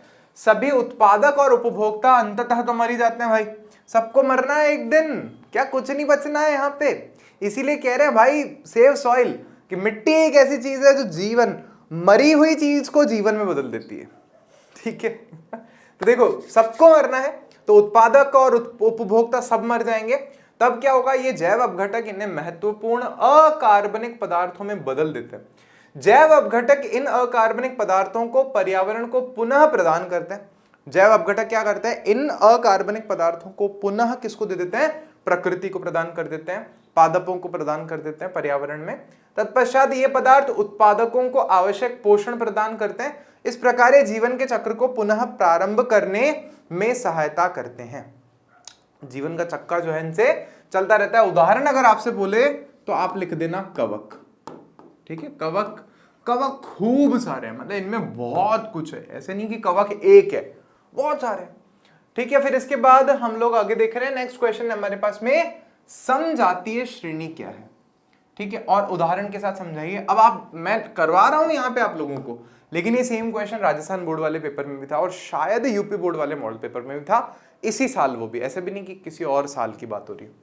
तो क्या है, अगर किसी ने वो देखा है तो उसको पता है, तो बहुत सिंपल है। पहले मैं यहाँ पे उत्तर लिख देता हूं, फिर समझाता हूं आप लोगों को।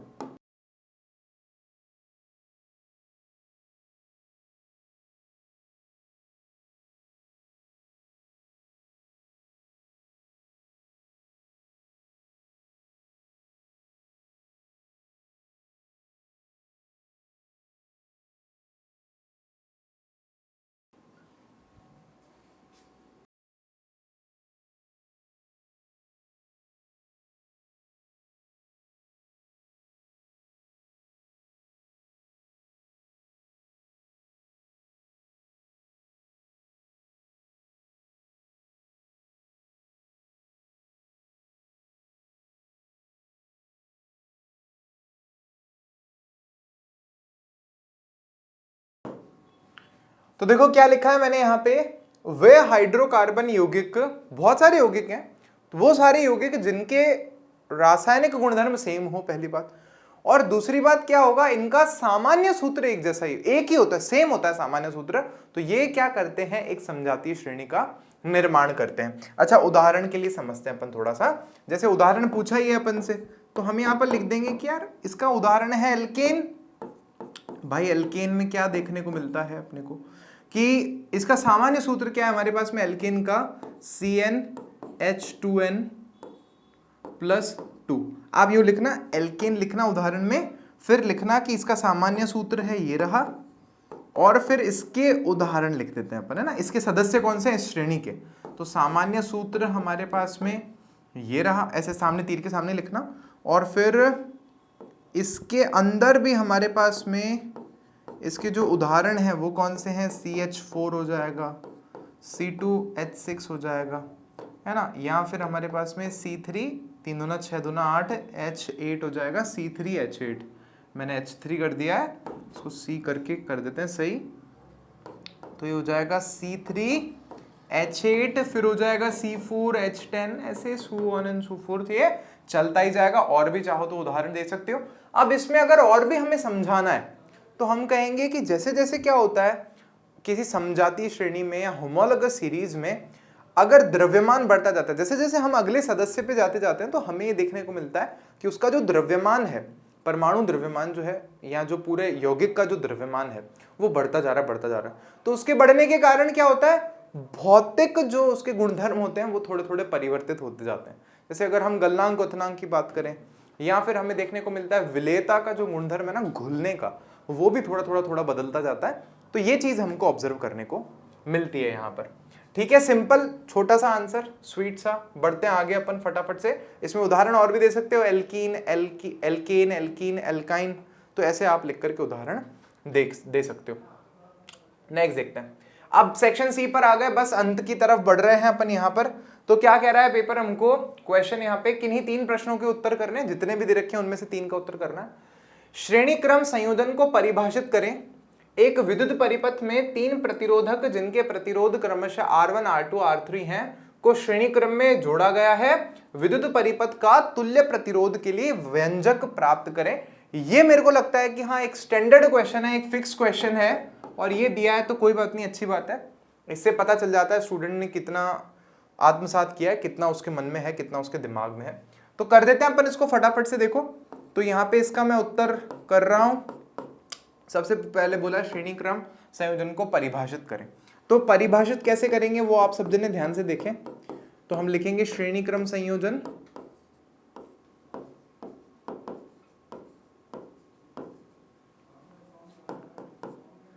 जब प्रतिरोधों को किसी परिपथ में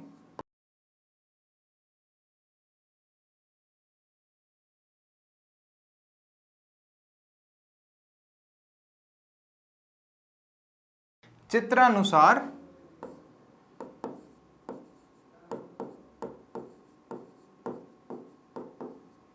एक के बाद एक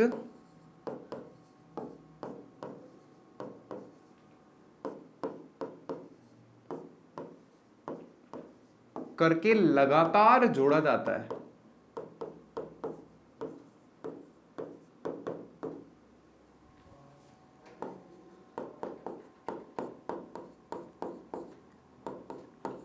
तो इस प्रकार का संयोजन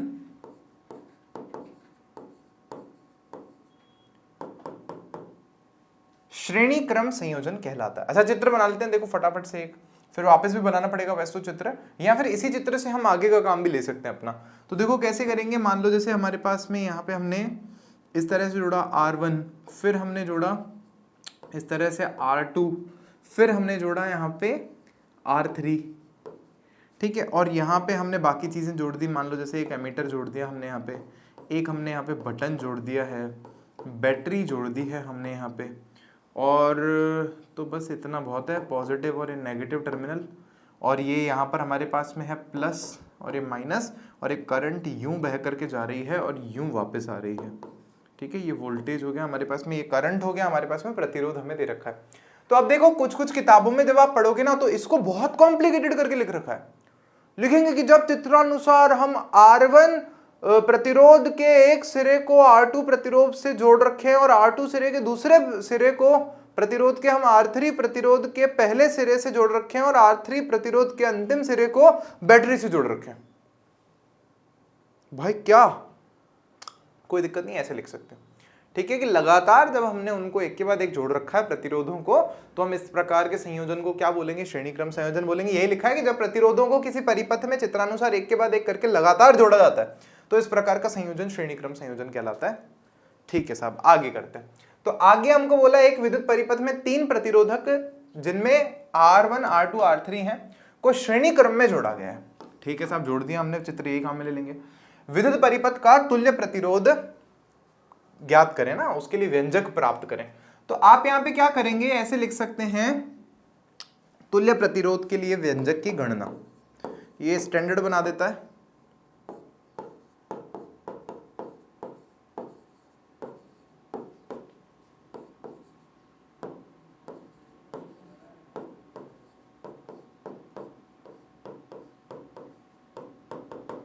ठीक है, तो तुल्य प्रतिरोध के व्यंजक की गणना करने के लिए हम सबसे पहले क्या लिखेंगे कि हमें पता है चित्रानुसार। क्या है चित्रानुसार, ध्यान दो आप सब जने कि ना,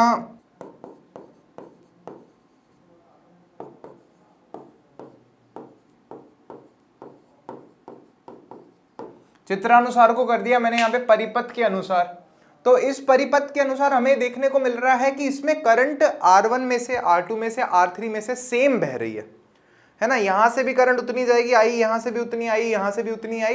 क्यों? क्योंकि करंट के पास जाने का और कोई रास्ता नहीं है। जो भी आवेश बह रहे हैं उनके पास एक ही रास्ता है, तो सारा आवेश निकलेगा ही निकलेगा वहां से। तो करंट तो सेम है। करंट जब सेम है तो इसका मतलब क्या है, विभवांतर हमारे पास में अलग अलग होगा।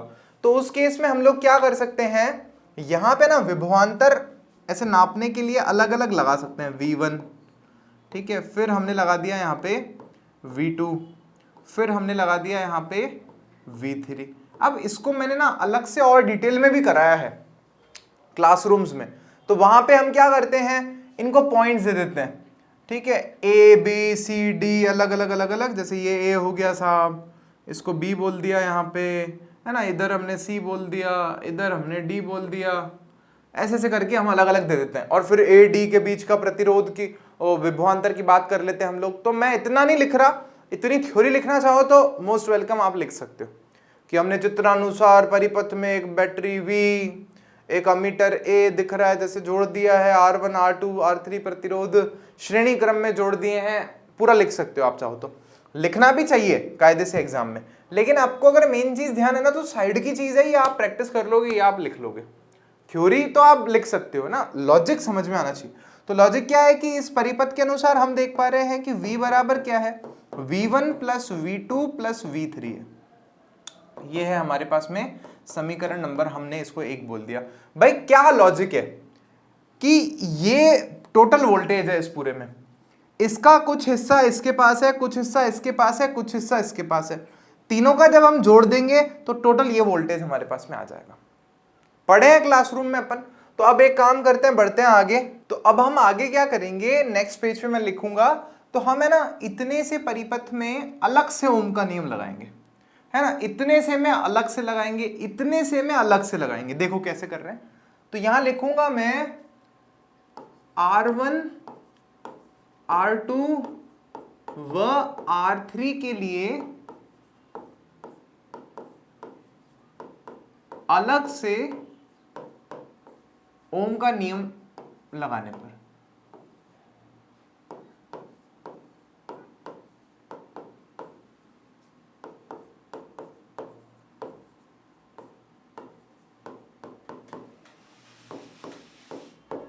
क्या होगा देखो, अलग से जब हम ओम का नियम लगाएंगे तो क्या देखने को मिलेगा अपने को। तो आप नोटिस करोगे V1 बराबर होगा I R1, क्योंकि I तो सेम है, ठीक है। फिर आप देखोगे तो V2 बराबर I R2 होगा। वह इसी तरह से आप देखोगे V3 बराबर क्या होगा, I R3। तो इसको जब आप देखोगे तो इसको हमने एक साथ क्या कह दिया, समीकरण नंबर 2 कह दिया। अब यहां पे एक चीज हम और करेंगे, हम मान लेंगे कि है ना हमारे पास एक तुल्य परिपथ है। उस तुल्य परिपथ में एक हमने बड़ा ऐसा प्रतिरोध लगा दिया, ऐसा मान लेंगे RS, कि वो ना उन सब के बराबर है। पीछे जितने अपन ने 3 प्रतिरोध लगा रखे ना, R1 R2 R3, वो तीनों के बराबर है। अच्छा वो कैसे अपन मानते हैं, मैं बार बार समझाता हूँ ये वाली चीज, एक बार और समझ लो आप लोग। देखो पूरा सर्किट हम मान लो वही वाला काम में ले रहे हैं, कोई फर्क नहीं है। ये भी V वोल्टेज की बैटरी है, वो भी V वोल्टेज की है। यहां से भी आई करंट बह रही है, पिछले वाले सर्किट में भी आई करंट बह रही है, बैटरी भी सेम है, सब कुछ सेम है। वहां 3 अलग अलग R1 R2 R3 प्रतिरोध लगे हुए हैं, और यहां पे ये RS अकेला उनके बराबर है। इसलिए इसको क्या बोल रहे हैं, तुल्य प्रतिरोध, और इस पूरे परिपथ को बोल रहे हैं हम लोग तुल्य परिपथ। तो अब हम ऐसा लिखेंगे थ्योरी में। अब हमने माना कि एक हमारे पास में तुल्य परिपथ है जिसमें करंट का मान, प्रवाहित होने वाली धारा का मान I है, और उसके में जो बैटरी है उसका विभवांतर V है। पूरा सब वही लिख रहे हैं, वही कर रहे हैं पूरा, बस लिख दिया कि तुल्य हमारे। ऐसा लिखेंगे थ्योरी में। एग्जाम में क्या है, 5 नंबर का क्वेश्चन। अब 5 नंबर के क्वेश्चन में लिखना पड़ेगा, उसी के नंबर मिलेंगे अपन को। तो लिख दिया कि साहब ये है। तो अब फिर हम लिखेंगे तब तुल्य परिपथ में ओम का नियम लगाने से, मतलब यहां कुछ कुछ कुछ लिखना है आप लोगों को, वो तो कुछ कुछ कुछ बता चुका हूं मैं आपको। तब तुल्य परिपथ में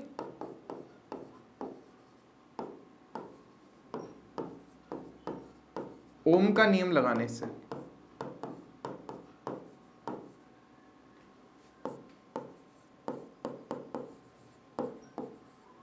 ठीक है। तो तुल्य परिपथ में ओम का नियम लगाओ, देखें तो क्या मिलता है अपन को, V बराबर IRS, इसको मैंने बोल दिया समीकरण नंबर 3। अब आप नोटिस करो, मेरे पास में V का मान है और मेरे पास V1 V2 V3 का भी मान आ गया। तो मेरे पास V का मान है, V1 V2 V3 का मान है, तो क्यों ना मैं समीकरण 2 और 3 से जो मान है वो सारा उठा करके समीकरण 1 में रख दूं। तो अगर मैं ऐसा करूंगा तो मेरे पास में क्या आएगा, समीकरण, ध्यान से देखना, समीकरण 2 व 3 से मान समीकरण 1 में रखने पर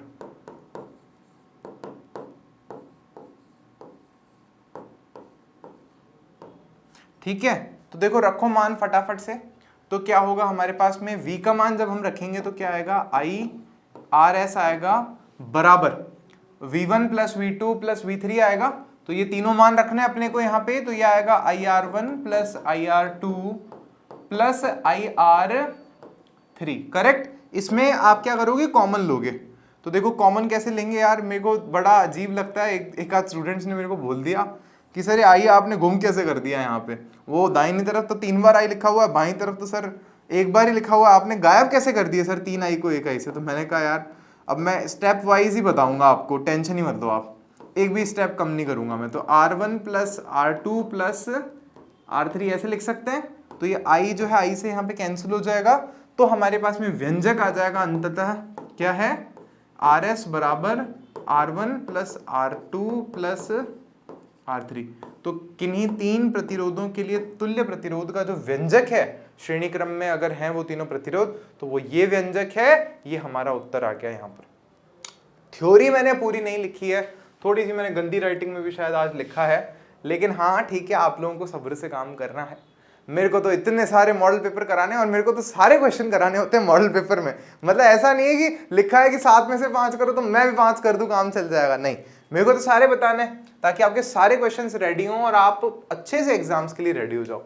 सही बात है। अब बढ़ रहे हैं आगे, देखो नेक्स्ट है हमारे पास में क्वेश्चन, बच्चों वाला क्वेश्चन, 5 नंबर फ्री के, फ्री का 5 नंबर ले जाइए, आइए और 5 नंबर फोकट के ले जाइए। तो क्या फोकट के 5 नंबर है, प्रतिरोधकों R1 R2 R3 के मान क्रमशः 5 ओम 10 ओम और 30 ओम दे रखे हैं। लिख लो भाई, 5 ओम 10 ओम 30 ओम, ओम भूर्भुवः स्वः, ठीक है। तथा इन्हें 12 वोल्ट की बैटरी से चित्रानुसार जोड़ रखा है। तो परिपथ का कुल प्रतिरोध बताओ। ए क्वेश्चन, 3 क्वेश्चन है, ABC तीनों कर देंगे यार, बच्चों वाले क्वेश्चन है। तो ए पूछा है अपन से तुल्य प्रतिरोध, तो यहाँ पे तुल्य प्रतिरोध का व्यंजक कौन सा, RP वाला है। तो ये होगा 1/R1 plus 1/R2 plus 1/R3, ऐसा लिखेंगे चूंकि, फिर लिखेंगे देयरफॉर। तो 1/RP 1/R1 1/5 प्लस 1/10 प्लस 1/30, ठीक है, ये आया हमारे पास में। तो इसलिए क्या देखने को मिल रहा है हमें, यहाँ पे ध्यान से देखना आप लोग, एलसीएम ले रहे हैं अपन, तो 5 10 और 30 है, 30 एलसीएम आएगा 6 बार, 3 बार और 1 बार। इसको करो, सॉल्व करो, 6 और 3 10 और 9 और 1 10 हो जाता है हमारे पास में। तो ये कितना आ रहा है, 10/30 आ रहा है हमारे पास में, 0 से 0 वैसे ही चला गया। तो आरपी का मान कितना आ गया हमारे पास में, आरपी उल्टा किया इसको, तो 3 ओम हमारे पास में एक उत्तर आ गया। तो अब नेक्स्ट क्वेश्चन देखते हैं। नेक्स्ट है अपने पास में बी, ये कह रहा है परिपथ में प्रवाहित विद्युत धारा बताइए। तो बड़ा सिंपल है, बी तो यार आई तो बतानी, ओम का नियम लगाएंगे। तो हम कहेंगे चूंकि ओम का नियम क्या होता है हमारे पास, V बराबर IR होता है, तो इसलिए हम यहाँ पर कह सकते हैं I बराबर क्या हो जाएगा, V/R हो जाएगा। ब्रैकेट में लिख देना कि ये चीज हमको पता है ओम के नियम से, ओम बाबा के नियम से, ठीक है, ये लिख दिया साहब अपन ने।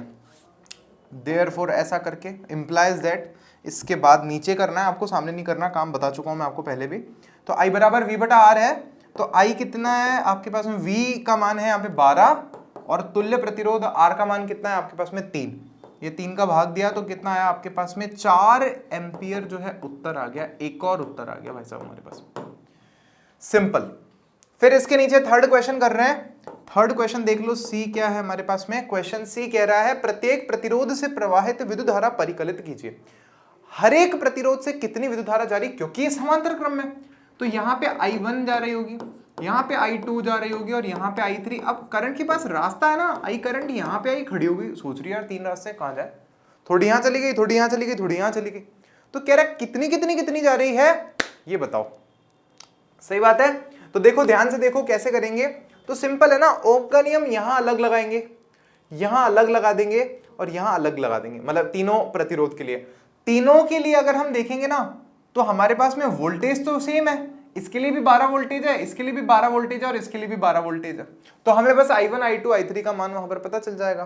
तो ऐसे ही ओम के नियम लगा करके हम देखेंगे, तो I1 का मान कितना आएगा मेरे पास में, आप ध्यान से देखिए, V तो सेम है, V बटा R1 आएगा, ठीक है। तो V कितना है हमारे पास में 12, और R1 का मान कितना है मेरे पास में, यहाँ पे आप देखोगे तो 5 है, तो 5 का भाग दोगे 12 में तो कितना बचेगा मेरे पास में, मैं लिख देता हूँ यहाँ पे, 5 दूना 10 है ना, और पॉइंट लग गया, 2 के आगे वहां 0 लग गया, तो 5 चौक 20 आ गया, 2.4 एम्पियर।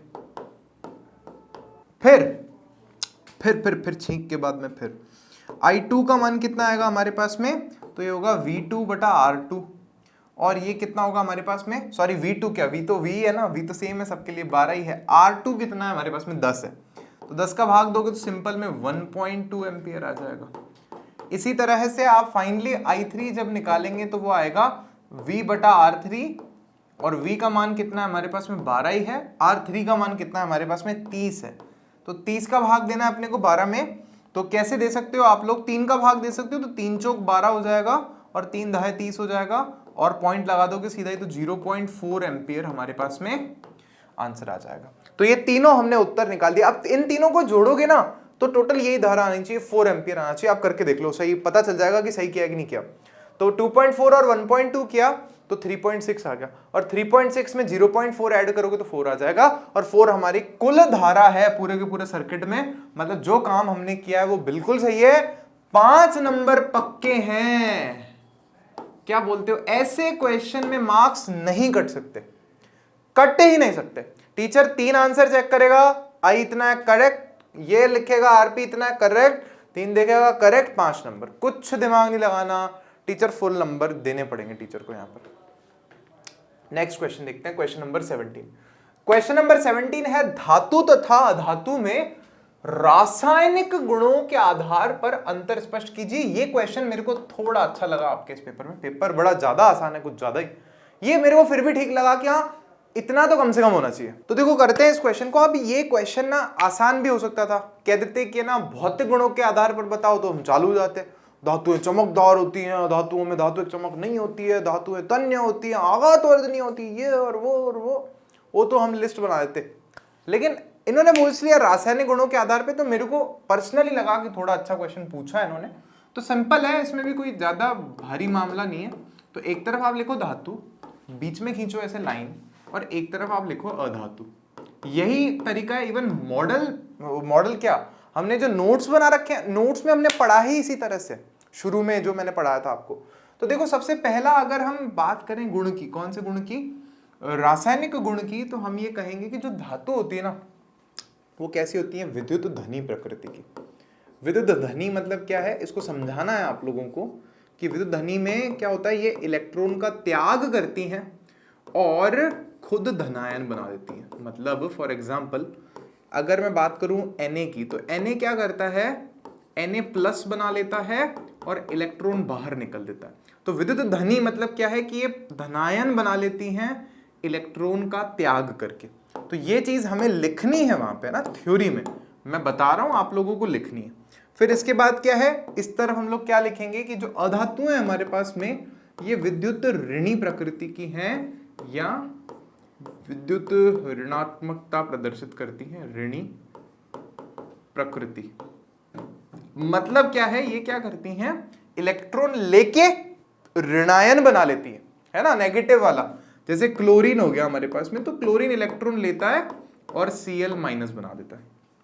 तो विद्युत ऋणी प्रकृति की, इलेक्ट्रॉन लेके ऋणायन बनाती है और ये इलेक्ट्रॉन देकर के धनायन बनाती है। ये तो हो गया पहला, ये रासायनिक गुणधर्म है ना। फिर दूसरा गुणधर्म हम यहाँ पर देखेंगे, तो हमें पता है, अपन ने ना पहले चैप्टर में सबसे पहली घटना याद करो, मैग्नीशियम जला रहे थे, हाथ जलवा लिया मैंने एक बार, तो यहाँ पे पूरी जीवन बताने के काम में आएगा, भले इतना नहीं जलाओ, लेकिन ऐसा बोलने में तो आता है ना कि यार यहाँ पे एक्सपेरिमेंट यही कर रहे थे, मेरे को याद है, हाथ से छूटी थी प्लेट, ठक, और यहाँ से जल गया था, वो मैग्नीशियम जलता हुआ हाथ पे गिर गया था। तो क्या है वो, उसको याद करो उस घटना को। तो उसमें क्या बन रहा था, धातु ऑक्साइड बन रहा था। और फिर मैंने आपको बताया था कि जो धातु ऑक्साइड होते हैं ना, इनकी प्रकृति पता है कैसी होती है आपको? इनकी प्रकृति होती है, कैसी होती है? इनकी प्रकृति होती है क्षारकीय प्रकृति, क्षारकीय। तो ये क्षारकीय है। अच्छा, इसका उदाहरण क्या है हमारे पास में? तो मैग्नीशियम रिबन जलाया था तो मैग्नीशियम ऑक्साइड बना था अपने पास में। उदाहरण लिख दो अपने पास में, मैग्नीशियम ऑक्साइड हो गया, कैल्शियम ऑक्साइड हो गया, सोडियम ऑक्साइड लिख दो। वैसे सोडियम ऑक्साइड इतना स्टेबल नहीं है, पानी वानी हो तो रिएक्शन ही हो जाती है पूरी की पूरी, हाइड्रोक्साइड बन जाता है ना। फिर ये चीज बन गई अपने पास में। फिर इधर हम लिखेंगे कि जो अधात्विक ऑक्साइड है तो इनकी प्रकृति अलग होती है थोड़ी। अधात्विक ऑक्साइड आप नोटिस करेंगे तो अधात्विक ऑक्साइड की जो प्रकृति है वो दो चीजें हमको लिखनी है, या तो होती है ये अम्लीय होती है या फिर उदासीन होते हैं, या उदासीन। अब काफी सारी किताबों में केवल अम्लीय लिख करके छोड़ा हुआ होता है। अच्छा, उदाहरण क्या है? अम्लीय का उदाहरण है कार्बन डाइऑक्साइड, अम्लीय प्रकृति है। उदासीन प्रकृति किसकी है हमारे पास में? जल की। अब जल भी तो अधातु का ही ऑक्साइड है, लेकिन वो उदासीन है, वो है ही नहीं, अम्ल भी नहीं है और क्षार भी नहीं है, दोनों ही नहीं। समझ रहे हो आप इस बात को? तो लिख दिया बस अपन ने सिंपल में यहाँ पे। अच्छा, और क्या एक दो पॉइंट्स हम लोग और लिख सकते हैं, जैसे जो भी रिएक्शंस वाले बताए थे ना, वो वाले पॉइंट्स की बात कर रहा हूं मैं। जैसे अब मैंने यहां पर लिखा कि जो धातु है हमारे पास में, धातु अगर हम देखेंगे तो धातु की अभिक्रिया जब हम किससे कराते हैं? अम्ल से कराते हैं, किसी तनु अम्ल से कराते हैं, तो हमें देखने को मिलता है कि ना क्या क्या बनता है। तो एक तो हमारे पास में हाइड्रोजन गैस जो है वो अलग हो जाती है और हमारे पास में लवण बनता है। फॉर एग्जाम्पल आप देखेंगे, जैसे मान लो हमारे पास में सोडियम धातु की हम बात कर रहे हैं, इसका हम किसी अम्ल से अभिक्रिया करवा रहे हैं, जैसे मान लेते हैं अपन HCl से करवा रहे हैं। HCl हमारे पास में तनु अम्ल है, लेट्स से इसको मैं एक्वस लिख देता हूं, या डाइल्यूट लिखना चाहिए DIL, या फिर आप लोग हिंदी में ही तनु लिख लो भले, ठीक है। तो इसको मैंने तनु लिख लिया यहाँ पे। तो इससे क्या क्या बनता है? अब लवण सीधा सीधा दिख रहा है, Na और Cl बना के तो मिलके तो फेमस लवण बनाएगा नमक, और जो बचेगा हाइड्रोजन, तो H2 गैस हमारे पास में यहाँ पर बन जाएगी। समीकरण को संतुलित करोगे, यहाँ पे 2 आ जाएगा, यहाँ पे 2 आ जाएगा और यहाँ पे 2 आ जाएगा। हो गया काम अपना, बन गया सब कुछ यहाँ पे। अब इसको लैंग्वेज में भी लिखो ना यार, नंबर चाहिए आपको तो लैंग्वेज में लिखो। जब धातु की अभिक्रिया किसी तनु अम्ल से कराई जाती है तो वहां पर लवण और हाइड्रोजन गैस वहां पर बनती है, सिंपल है।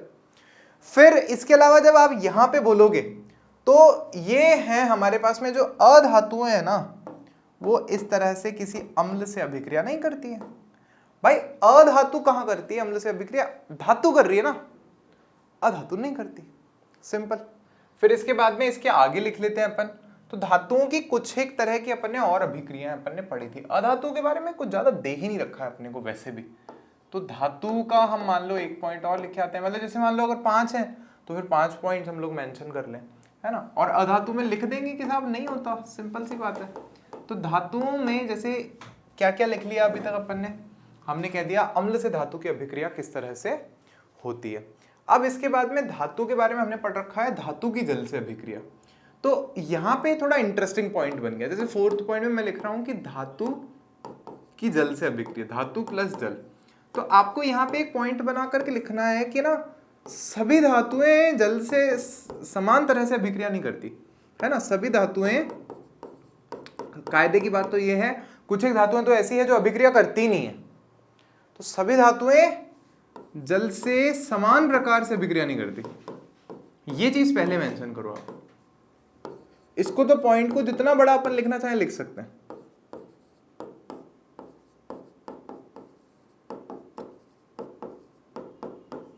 जैसे फॉर एग्जाम्पल आप देखोगे सोडियम पोटेशियम की अगर हम बात करें तो वो तो तुरंत रिएक्शन कर लेती है, आग लग जाती है। लेकिन थोड़ा और नीचे आओ, कैल्शियम भी तुरंत कर लेती है, मैग्नीशियम करती नहीं भाई। डाल दो पानी में, बैठ जाओ तुम सामने, उसके कुछ नहीं होगा। गर्म करो उसको, फिर होगी रिएक्शन, गर्म पानी से करती है। फिर आप थोड़ा और नीचे आओगे, लोहा है अपने पास, करा लो रिएक्शन, आओ बैठो साहब। उसमें तो भाप डालनी पड़ती है यार, कॉपर ऑपर करती नहीं पानी से रिएक्शन, कॉपर पानी से रिएक्शन ही नहीं करता भाई। दो सोना चांदी ले आओ करेंगे नहीं रिएक्शन, क्यों करनी भाई। तो हर एक का अलग है थोड़ा सा यहाँ पे चक्कर, लेकिन जो होती है ना रिएक्शन, तो उसमें तो क्या होता है, या तो फिर बनता है धातु ऑक्साइड, समझना, या तो बनेगा धातु ऑक्साइड, ठीक है, और या फिर बनता है धातु हाइड्रोक्साइड, या धातु हाइड्रोक्साइड, करेक्ट।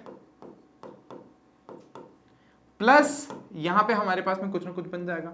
अच्छा, प्लस वाला जो बन रहा है उसको यहां देख लेते हैं उदाहरण लेके। जैसे मान लो अगर हम पोटेशियम की बात करते हैं, तो पोटेशियम की अगर मैं जल से अभिक्रियाओं कराऊं H2O से, तो क्या बनना चाहिए, धातु ऑक्साइड या धातु हाइड्रोक्साइड बनना चाहिए। धातु हाइड्रोक्साइड कब बनता है, जब अगर धातु ऑक्साइड जो है वो अगर पानी में घुल जाए तो फिर वो क्या करता है, धातु हाइड्रोक्साइड बनाता है। तो इस केस में भी क्या होता है, हमारे पास में KOH बनता है, और आप देखेंगे तो हमारे पास में हाइड्रोजन गैस भी बनती है, तो यहां पर हम लोग हाइड्रोजन गैस भी लिख देंगे। अब ये एक उदाहरण हुआ, ऐसे ही आप सोडियम का उदाहरण लिखें, ऐसे ही आप कैल्शियम का उदाहरण लिखें, ऐसे ही आप मैग्नीशियम का उदाहरण लिखें, ऐसे ही आप एल्यूमिनियम का उदाहरण लिखें, ऐसे ऐसे थोड़े थोड़े उदाहरण लिख लें। अब आप इनमें से एक दो उदाहरण ऐसे भी याद करके जाएं जिसमें प्रॉपर हाइड्रोक्साइड नहीं बन रहा, केवल ऑक्साइड बनता है। जैसे एल्यूमिनियम ऑक्साइड बनता है, Al2O3 बनता है, उसका हाइड्रोक्साइड नहीं बनता है हमारे पास में, और hydrogen gas hydrogen gas hydrogen gas बन जाती है। और यहां पर आप लिखेंगे कि भाई अधातु और पानी का दूर दूर तक कोई रिश्ता नहीं, सीधा क्रॉस बनाऊं ना, क्या पंचायती करूं मैं यहाँ पे, सीधा कर दो कि साहब कौन करे। अधातुएं जो हैं वो क्या नहीं करती, जल के साथ अभिक्रिया नहीं करती। 4 पॉइंट्स है, इतना भी लिख दोगे, क्योंकि चौथा पॉइंट थोड़ा सा बड़ा हो गया तो आपका काम हो जाएगा, आपको मार्क्स मिल जाएंगे। नहीं तो इसके बाद भी हमने एक आध रिएक्शन और पढ़ी थी, उन रिएक्शन को समझा सकते हो, उसके आधार पे धातु और अधातु में अंतर हो जाएगा। अब इसके बाद बढ़ रहे हैं हम लोग इसके बाद में लास्ट क्वेश्चन पे। तो ये लास्ट क्वेश्चन है हमारा, लास्ट है क्या ये, नहीं ये सेकंड लास्ट क्वेश्चन है। तो क्वेश्चन ध्यान दें क्या है, पोषी स्तर क्या है, एक आहार श्रृंखला का उदाहरण दीजिए तथा इसमें विभिन्न पोषी स्तर बताइए। तो बहुत सिंपल है, यहाँ पे हमको आहार श्रृंखला की बात करनी होगी और फिर हम पोषी स्तर पर पहुंच जाएंगे। तो हम क्या बोलेंगे यहाँ पर, आहार श्रृंखला क्या है, जीवों का एक रैखिक अनुक्रम होती है जिसमें पोषक तत्व और ऊर्जा का एक जीव से किसी अन्य जीव में हस्तांतरण होता है। मतलब क्या है, एक रैखिक अनुक्रम है जीवों का, एक लीनियर है ना अनुक्रम है, मतलब सीक्वेंस है। जैसे पेड़ पौधे से ऊर्जा जो है वो गई, हम मान लेते हैं किसी छोटे जीव में, वो कुछ गाय में गई, गाय में नहीं, तो थोड़ा सा छोटा एग्जांपल लेते हैं, जैसे कुछ कीड़ा है जो पेड़ पे ही बैठा है, या जैसे मधुमक्खी है उसमें गई। अब मधुमक्खी को मान लो कोई खा गया, मान लो मेंढक खा जाता हूँ, मैंने देखा तो नहीं मधुमक्खी को खाते हुए, डंक चुप जाएगा उसके वैसे तो, लेकिन मान लो खा गया, वो मेंढक को पता चला सांप खा गया, वो सांप को पता चला गिद्ध खा गया, ऐसे हुआ ना, ये एक पूरा सीक्वेंस बन गया। तो ये क्या हुआ, हमारे पास में ऊर्जा का एक अनुक्रम हो गया, जिसमें क्या हो रहा है, ऊर्जा और जो पोषक तत्व है उसका हस्तांतरण हो रहा है, एक जीव से वो दूसरे में जा रही है, दूसरे से तीसरे में जा रही है, तीसरे से चौथे में जा रही है। तो इस श्रृंखला को हम लोग क्या बोलते हैं, आहार श्रृंखला बोलते हैं। हमारा क्वेश्चन ये नहीं है कि आहार श्रृंखला क्या है, हमारा क्वेश्चन है पोषी स्तर क्या है। फिर आप सोचोगे सर आहार श्रृंखला क्यों बताया, क्यों, क्योंकि आहार श्रृंखला से पोषी स्तर समझ में आता है। क्या है, देखो कैसे, आहार श्रृंखला का प्रत्येक चरण अथवा कड़ी एक पोषी स्तर बनाते हैं। आहार श्रृंखला, जैसे एक आहार श्रृंखला का उदाहरण लेते हैं, इन्होंने हमको बोला भी है कि उदाहरण देकर के हमें समझाना है, तो आप समझे, यहाँ पर लिखना खूब होगा क्योंकि 5 नंबर का क्वेश्चन है। तो एक आहार श्रृंखला हम सिंपल से बना लेते हैं, ठीक है। कैसे बनाते हैं हम लोग, मान लीजिए हम बना लेते हैं, यहाँ पे घास लिख दिया मैंने, ठीक है। घास को खाता है हिरण, खाता है, फिर हिरण को खाने वाला एक जीव है हमारे पास में, मान लेते हैं हिरण को कौन मार के खा जाता है, शेर खा जाता है, ठीक है। शेर खा जाता है, शेर मरेगा तो इसको पता चलेगा, कौवे वौवे खा जाएंगे, जो भी होगा। आजकल तो इंसान भी खा जाते हैं शेर को, तो कोई भरोसा है नहीं। यहाँ 3 की बना ली हमने, कोई दिक्कत नहीं।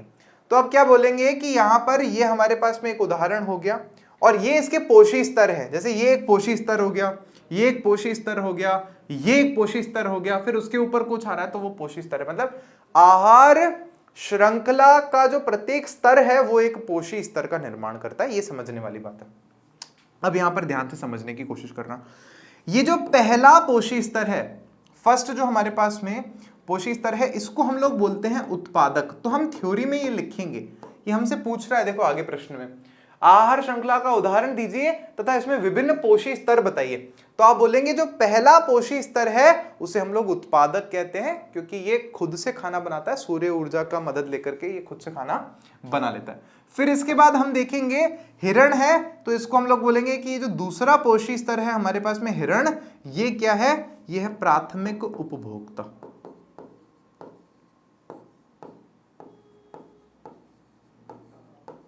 ठीक है, ये है प्राथमिक उपभोक्ता।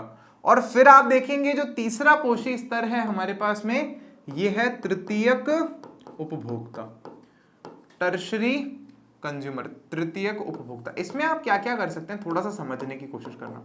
जब आप द्वितीयक, ओ सॉरी, अच्छा ये तृतीयक नहीं है, द्वितीयक है यार, सॉरी सॉरी सॉरी सॉरी, ये तृतीयक नहीं आएगा, यहाँ पे द्वितीयक आएगा ना, सेकेंडरी कंज्यूमर है तीसरे स्तर पे, लेकिन कंज्यूमर तो दूसरा ही है ना, पहला तो क्योंकि उत्पादक है। तो हम यहाँ पे बोलेंगे उत्पादक जो होते हैं उनमें पेड़ पौधे, घास फूस, जीवाणु वगैरह ऐसी चीजें आती है जो प्रकाश संश्लेषण करते हैं, वो सारे यहाँ आते हैं। फिर हम कहेंगे जो दूसरा पोषी स्तर है वो कौन होते हैं, वो शाकाहारी होते हैं, जो केवल पेड़ पौधे सब्जियां खाते हैं, जानवर नहीं खाते हैं। तो उसमें उदाहरण जैसे हिरण हो गया, गाय हो गई, ऐसे उदाहरण आ गए खूब सारे हमारे पास में। फिर हम कहेंगे जो द्वितीयक उपभोक्ता है वो कौन हो गए, तो यहाँ पे क्या क्या संभव है, मांस खाने वाले मांसाहारी भी आ सकते हैं, और ऐसे जीव भी आ सकते हैं जिनको ओमनिवोरस बोलते हैं, जो दोनों खाते हैं, है ना, क्या बोलते हैं उनको यार, हिंदी में क्या शब्द है उनके लिए, देख लेना आप लोग। जैसे इंसान को वो लोग उस कैटेगरी में रख देते हैं कि वो मांस भी खाता है और वो पेड़ पौधे भी खाता है, सर्वाहारी जिसको कह रहे हैं ना, ओमनिवोरस सर्वाहारी, बोले सब खा रहा है। फिर आप इसको समझाना कि कुछ कुछ जो हमारे पास में पोषी स्तर हैं या जो आहार श्रृंखलाएं हैं उनमें पोषी स्तर और भी ज्यादा होते हैं, इसके भी ऊपर होते हैं, और उसके भी ऊपर 5 तक भी हो सकती है, 6 तक की भी हो सकती है आहार श्रृंखला। लेकिन क्या है, जो सबसे ऊपर वाले जो जीव होते हैं उनकी संख्या बहुत कम हो जाती है। सही बात है, शेर देख लो आप, बहुत कम है वैसे। इसके ऊपर मान लो शेर को खाने वाला डायनासोर होता तो डायनासोर तो और भी कम होते, तो ऊपर वाले जीव और कम हो जाते हैं। और इसमें हम लोग इनको एक छोटी सी चीज ये समझा सकते हैं कि जो सबसे ऊपर वाला कंज्यूमर होता है उसको एपेक्स कंज्यूमर बोलते हैं, या सर्वोच्च, उसको हम लोग उपभोक्ता कह सकते हैं, सर्वोच्च उपभोक्ता उसको हम लोग कह सकते हैं। एक और शब्द भी है इसके लिए, बट इतना आप लिख दोगे ना तो मुझे लगता है इनफ है। आप लिखेंगे कि उदाहरण हमारे पास में चित्रानुसार एक आहार श्रृंखला है, इसमें ये पहला हमारे पास में उत्पादक है, उत्पादक ये होते हैं। फिर आप दूसरे पॉइंट में लिखेंगे कि यहाँ पे प्राथमिक उपभोक्ता जो है वो हिरण है, प्राथमिक उपभोक्ता निम्न निम्न हो सकते हैं और ये उसके उदाहरण है। फिर ऐसी द्वितीय उपभोक्ता है। 5 नंबर मिल गए, जय श्री राम। ठीक है, बढ़ जाने का आगे। नेक्स्ट देखो, लास्ट क्वेश्चन है अपना इस पेपर का भाई, फिर जाके आराम करूंगा मैं। अच्छा, ये लिख के भी दिया है मैंने तुम लोग को, वाह यार वाह। आहार श्रृंखला के आधार पर प्राथमिक रूप से उत्पादक होते हैं। ये उत्पादक स्वपोषी, ज्यादातर प्रकाश संश्लेषण करने वाले जैव, जैसे कि है ना जीव है, ये जैव नहीं है, यहाँ पे जीव है, सब लिख के दिया मैंने आपको। ऐसे लिख के आओगे, प्राथमिक उपभोक्ता, द्वितीय उपभोक्ता मांसाहारी हैं, है ना, तृतीय उपभोक्ता मांसाहारी हैं, और फिर हमारे पास में यहाँ पे चतुर्थक उपभोक्ता भी अपन ने लिखा है। ठीक है, और तृतीय उपभोक्ता को खाने वाला सब लिखा है। इसको बोलते हैं शीर्ष उपभोक्ता, जो सबसे ऊपर उपभोक्ता है, जिसको मैं सर्वोच्च उपभोक्ता कह रहा था, उसको शीर्ष उपभोक्ता या एपेक्स कंज्यूमर हम लोग बोलते हैं। तो इतनी थ्योरी लिख के आ जाओगे ना तो मजा ही आ जाएगा। भले ही रोक लो वीडियो, स्क्रीनशॉट लेकर के लिख लो इसका, मैं साइड में इसीलिए हुआ था। बढ़ रहे हैं आगे, लास्ट क्वेश्चन है यहाँ पर। प्रश्न है, प्रभावी लक्षण से आप क्या समझते हैं? मेंडल के प्रयोग द्वारा कैसे पता चला कि लक्षण प्रभावी अथवा अप्रभावी हो सकते हैं, समझाइए। तो मैं आपको एग्जैक्टली यहाँ पे समझा ही रहा हूं, यही बता रहा हूं कि क्या करना है, कैसे करना है। पूरा नहीं करूंगा, मैं करूंगा लेकिन आपको समझाने के लिए। तो देखो, इसका उत्तर हम लोग लिख रहे हैं, तो सबसे पहले मैं लिख रहा हूं उत्तर क का। क्या है कि प्रभावी लक्षण कौन से, तो देखो चला,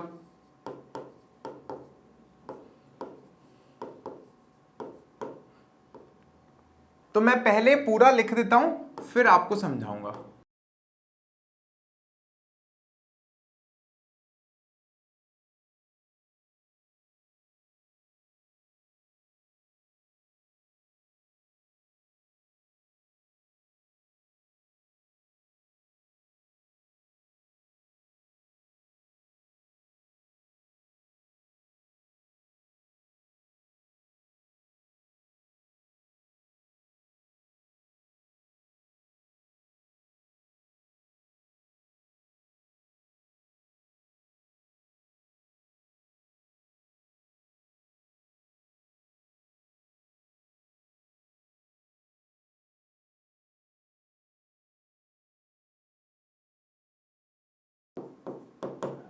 तो देखें क्या लिखा है मैंने लिखा है यहाँ पे, जब किसी एक ही लक्षण के विपरीत प्रभाव रखने वाले दो पादपों के बीच एक संकर संकरण करवाया जाता है और F1 पीढ़ी में प्रदर्शित होने वाले वो लक्षण, मतलब F1 पीढ़ी में जो लक्षण प्रदर्शित होता है, तो वही लक्षण हमें क्या कहलाता है, प्रभावी लक्षण कहलाता है।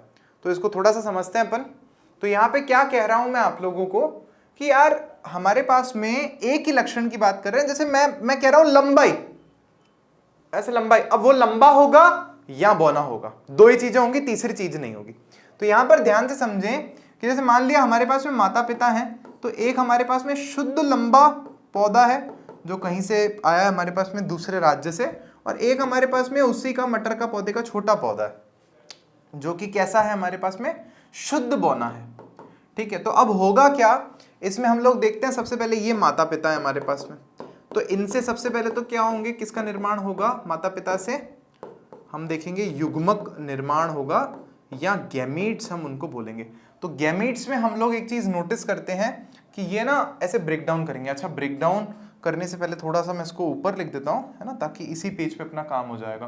तो मैं नेक्स्ट वाला क्वेश्चन का आंसर भी आप लोगों को समझा रहा हूँ, यहाँ पे ध्यान से समझना है। तो ये कैपिटल डी लिखा है, शुद्ध लंबा है, और ये capital T small T, sorry ये स्मॉल टी है, ये शुद्ध बौना है हमारे पास में।